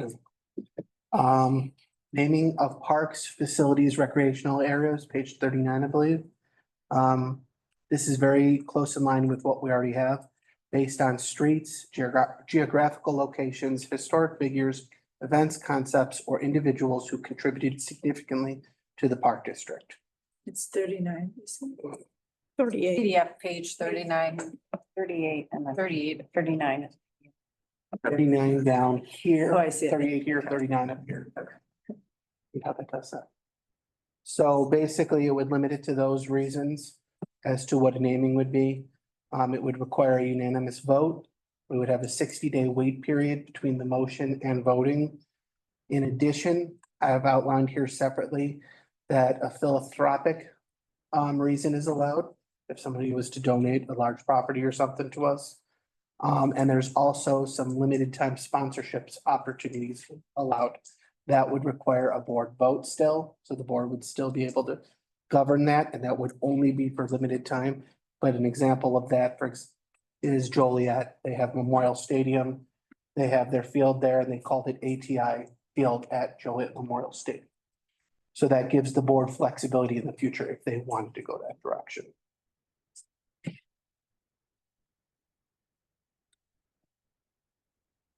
Comments, concerns about the language?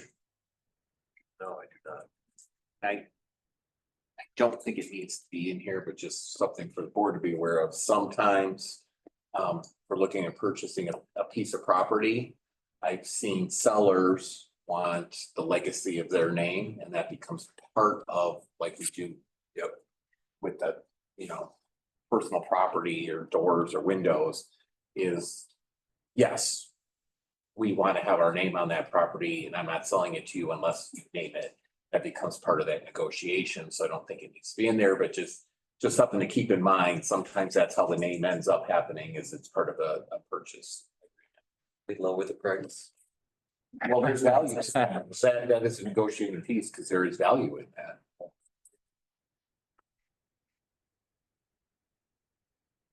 Okay. Next one is donation acceptance. That is on page 40.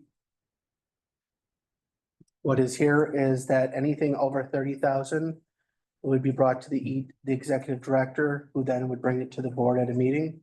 Anything under 30,000, the board would grant the executive director the ability to accept it. The $30,000 number came up with just because that's also our line for expenses. It was just a way to kind of keep things balanced on both sides.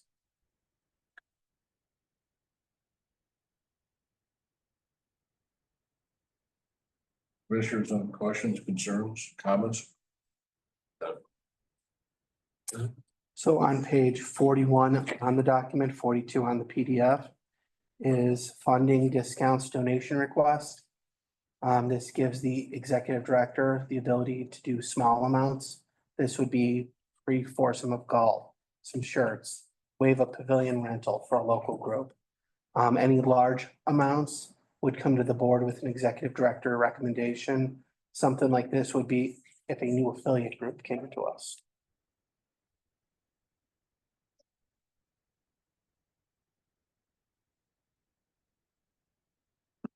This would be like even for use of the room.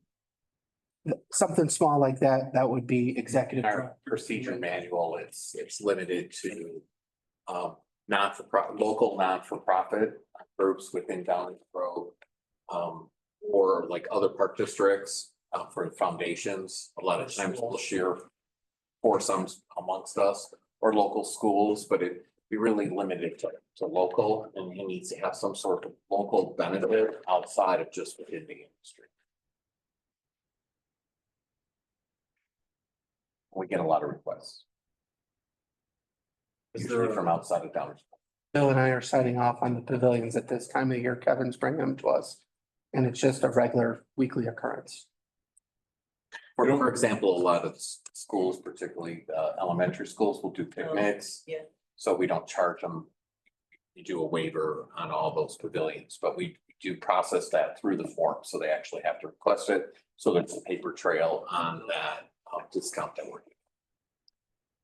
And the same goes for room rentals. So the Historical Society, for example, is requesting space at the Lincoln Center. They submit a, actual request form, and then I sign off on those. Legion at Official Park on Memorial Day, I just signed that one. We always just waive the fee for them to have their ceremony.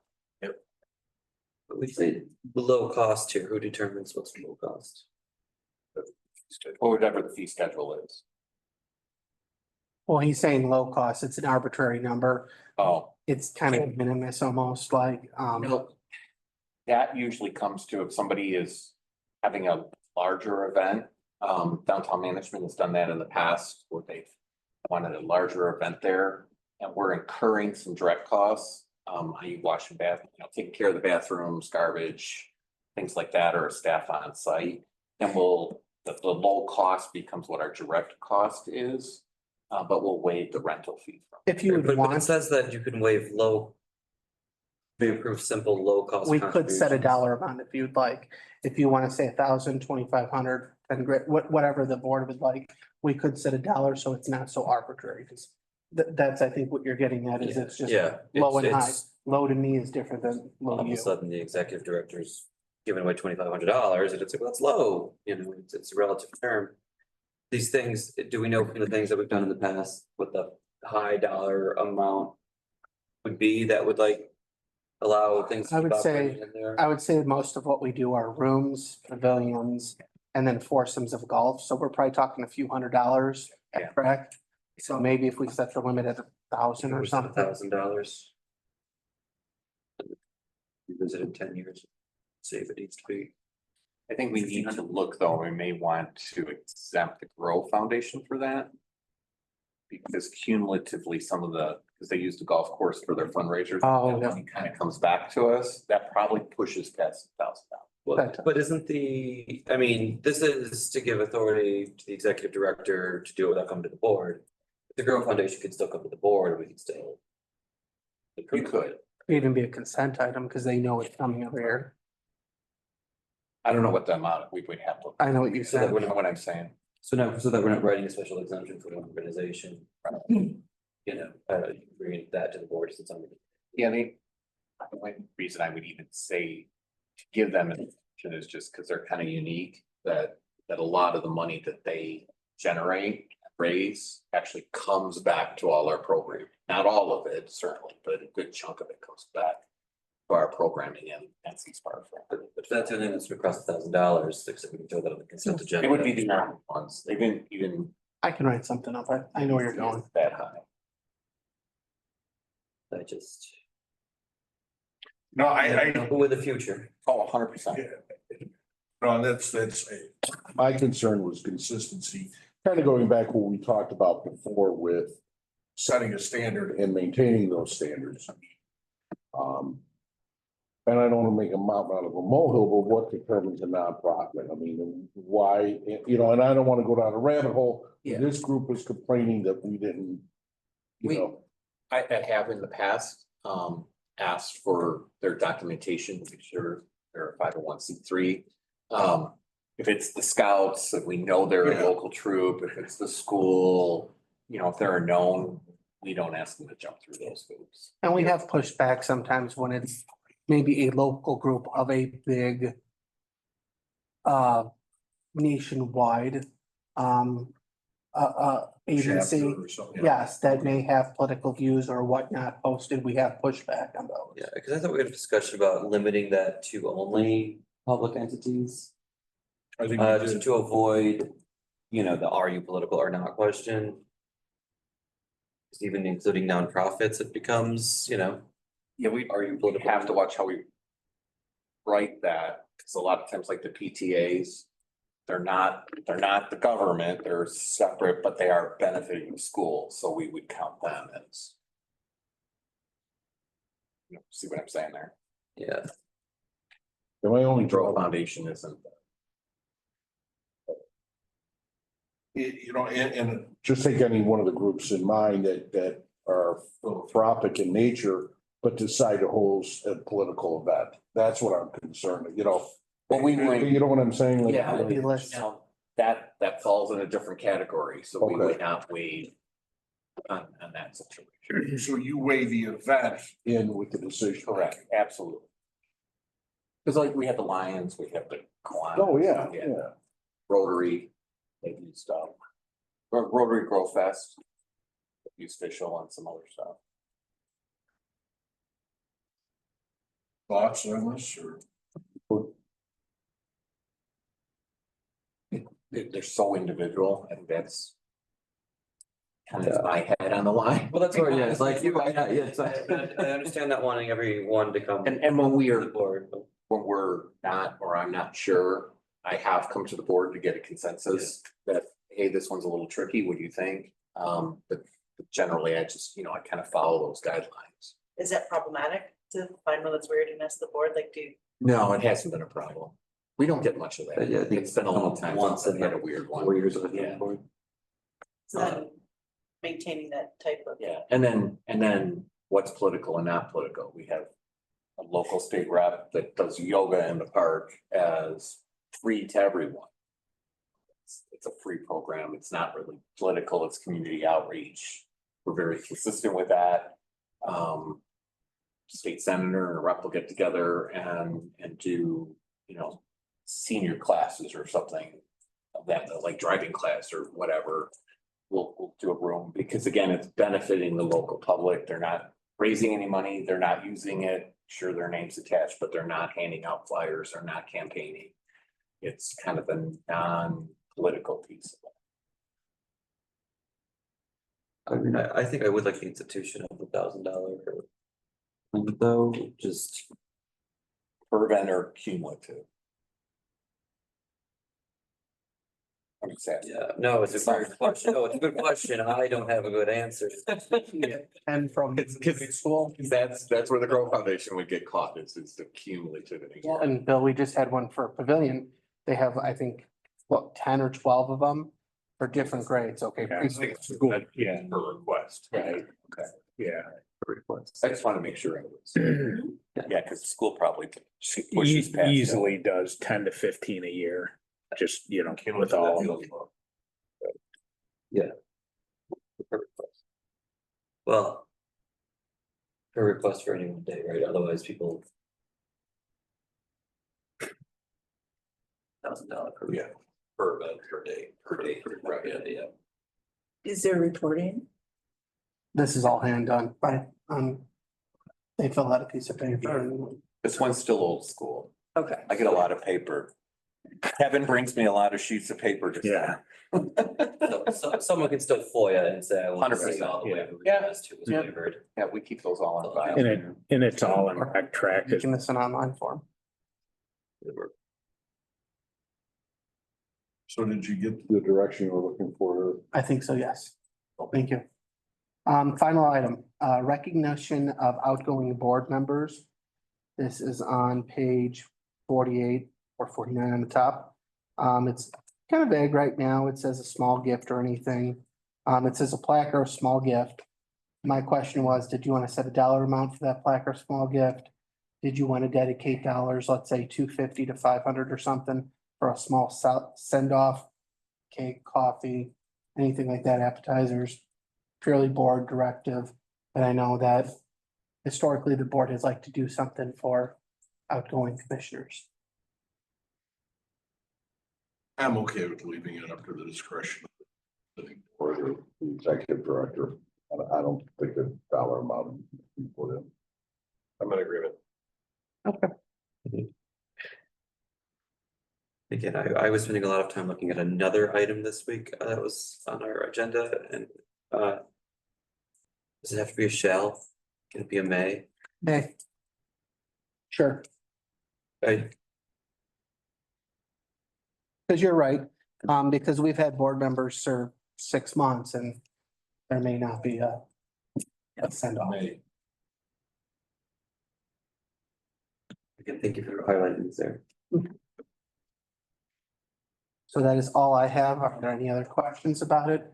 If not, I will go back, work on this, and if the commissioners have any other more comments, questions before next month, please contact me. Thank you. Thank you. Yeah, thank you. This is helpful. Still under new business, item number H2. This would just be an opportunity for the board to have some follow-up discussion on the 2 presentations on Lyman Woods that they today. At this time to give staff any thoughts or directions. Again, this would be a professional service. So if there's a firm that the board is in consensus that they would like us to engage with, we would go back to them and try to firm up pricing, scope, and then bring that final proposal back to you for. I'd like to ask Paul the same question I asked. What is the 10 grand difference? Yeah, I was gonna actually follow up on that briefly. So I think one thing that I will mention is of the four firms the four proposals we did receive. These were the two lowest. The other two were 63,000. So there's quite a difference even there between these two at 35, 45, and there were two at 63. And one of those higher ones, there was a little bit of extra scope that they added that we hadn't asked for. But I feel like, they mentioned it may have to do with how much time they're spending. Personally, I feel like it had to do with also in some part, how badly they want this project. I think, for example, GZA being the low price, I think partly reflects their interest in getting the job, the project as well. Yeah, So they quoted, sorry, not they. ECT is expensed on their fee schedule for inventory and analysis. So when asked the time that they were committing to listening ahead of phase one of the project was significantly higher than GZA. So he wasn't wrong in what he said. I think GZA just reduced their fee because they want the business. You don't think that GZA is underbidding just to look better or underestimating in time? they were one of the first firms that brought up the concern about the inventory, that it wasn't going to be a complete assessment since we're missing that first season. So they kind of acknowledged that it's not a full what was included in their scope would not have been a full and complete ecological assessment, missing part of that. But that was GZA. that was GZA. And then ECT mentioned it as well today. It came up in the interviews with all four. Oh, okay. But like I said, GZA was the first one to kind of call that to our attention that the scope was not necessarily a full ecological inventory because we were missing out on that one season, growing season. But all firms would have that same issue. It had become a discussion point within the staff that if we're putting this plan together, that's probably going to guide us for the next 20-25 years. It's probably critically important that we're getting all the growing seasons within that. So then it kind of weaved its way into some of the other discussions we had with other firms. That was just the only place that I felt like they highlighted as being a slightly reduced scope, was that it, whereas the others may have been saying they would prepare a full inventory, they still weren't going to be capturing that spring season in their original proposal fee. Just out of curiosity, what did our arborists, do they have any feedback? Or had a chance to review the plans? Lyman staff. We had, Sorry, Craig, can you repeat what you were saying? Our arborist, any input regarding the proposals? I sat through all four the different proposals, and I think we had a pretty broad consensus. Some of the critical things that made a difference between some of the companies was their passion, some of the creative ideas they could come up with on the spot, how much time they'd already given to Lyman Woods and visiting, personal time. So that's where GZA, I felt like at the time, when we went through the first round, stood out significantly. So GZA is the one that did the Village of Downers Grove correct. sustainability plan.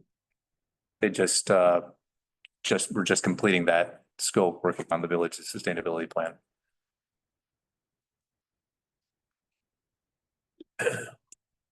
I think both companies would unquestionably put together a comprehensive master plan. I think where I always go is my thought process generally lends to which one do you want to work with in the future to potentially implement the master plan?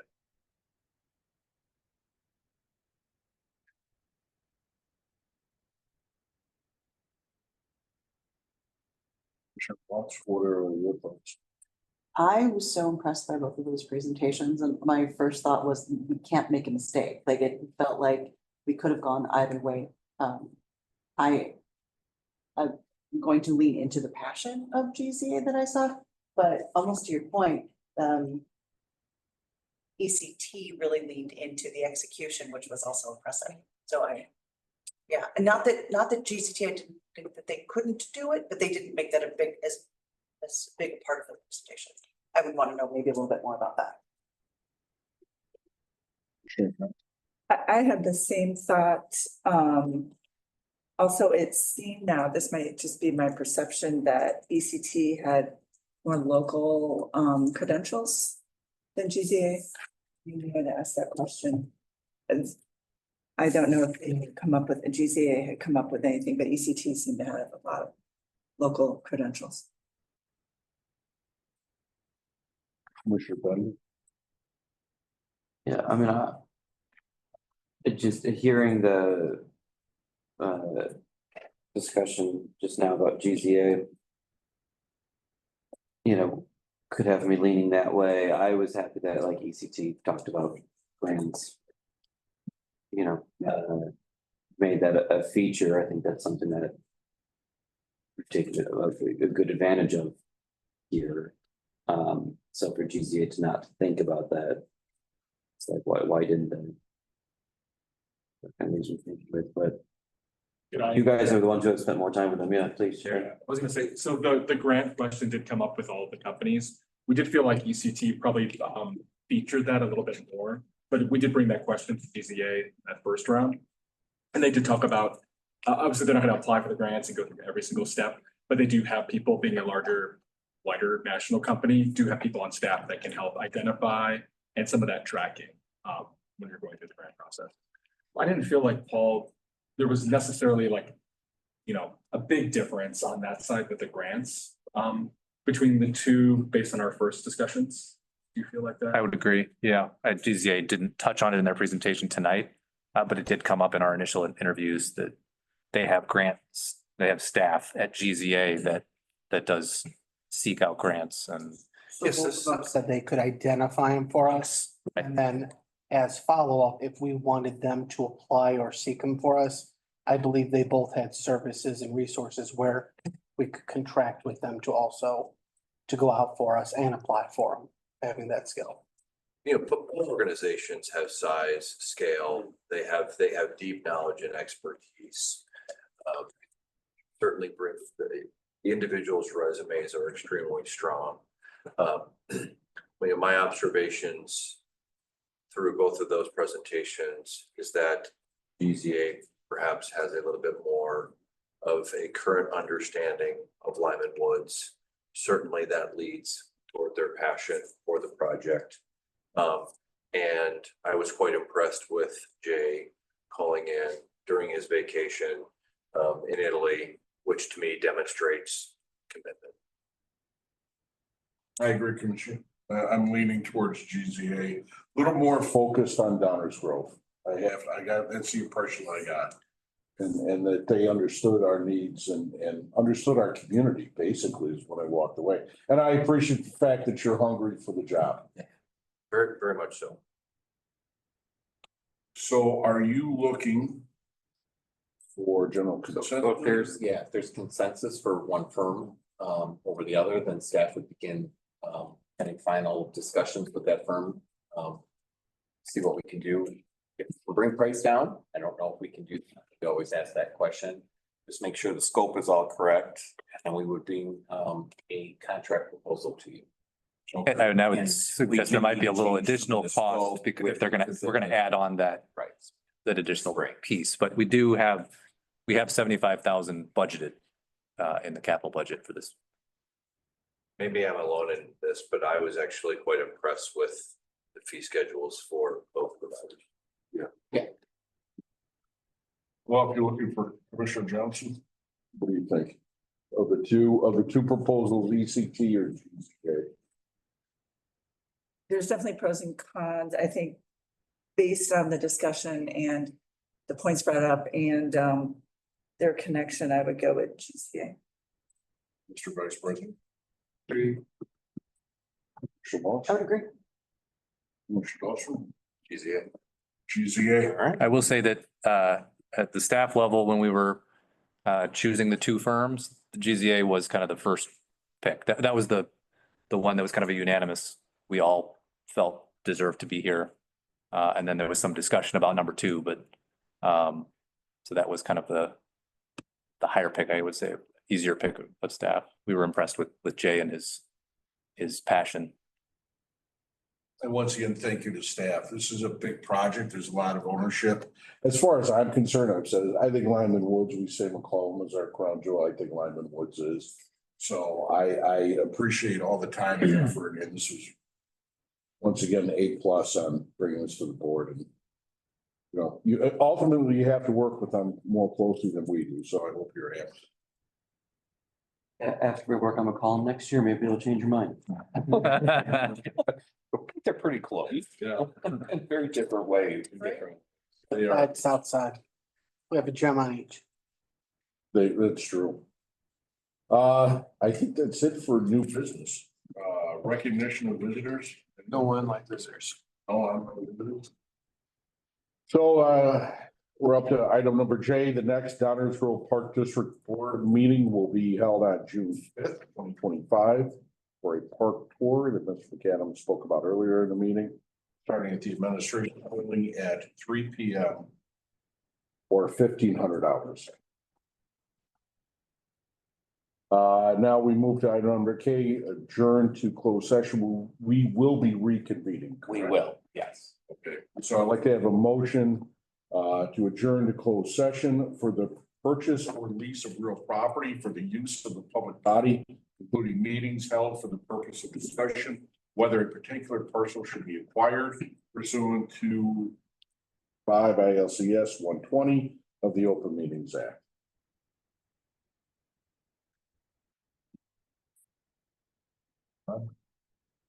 We don't have an item on that, We so don't, we don't have to have a motion. We do need a motion. We need a motion. and a second to adjourn into executive session and for the purpose of 5 ILCS. Later. So moved. Second. Mr. Bender, Aye. Mr. Dahlstrom, Mr. Hanson. Aye. Mr. Lamont. Aye. Ms. Walsh. Aye. Stay away.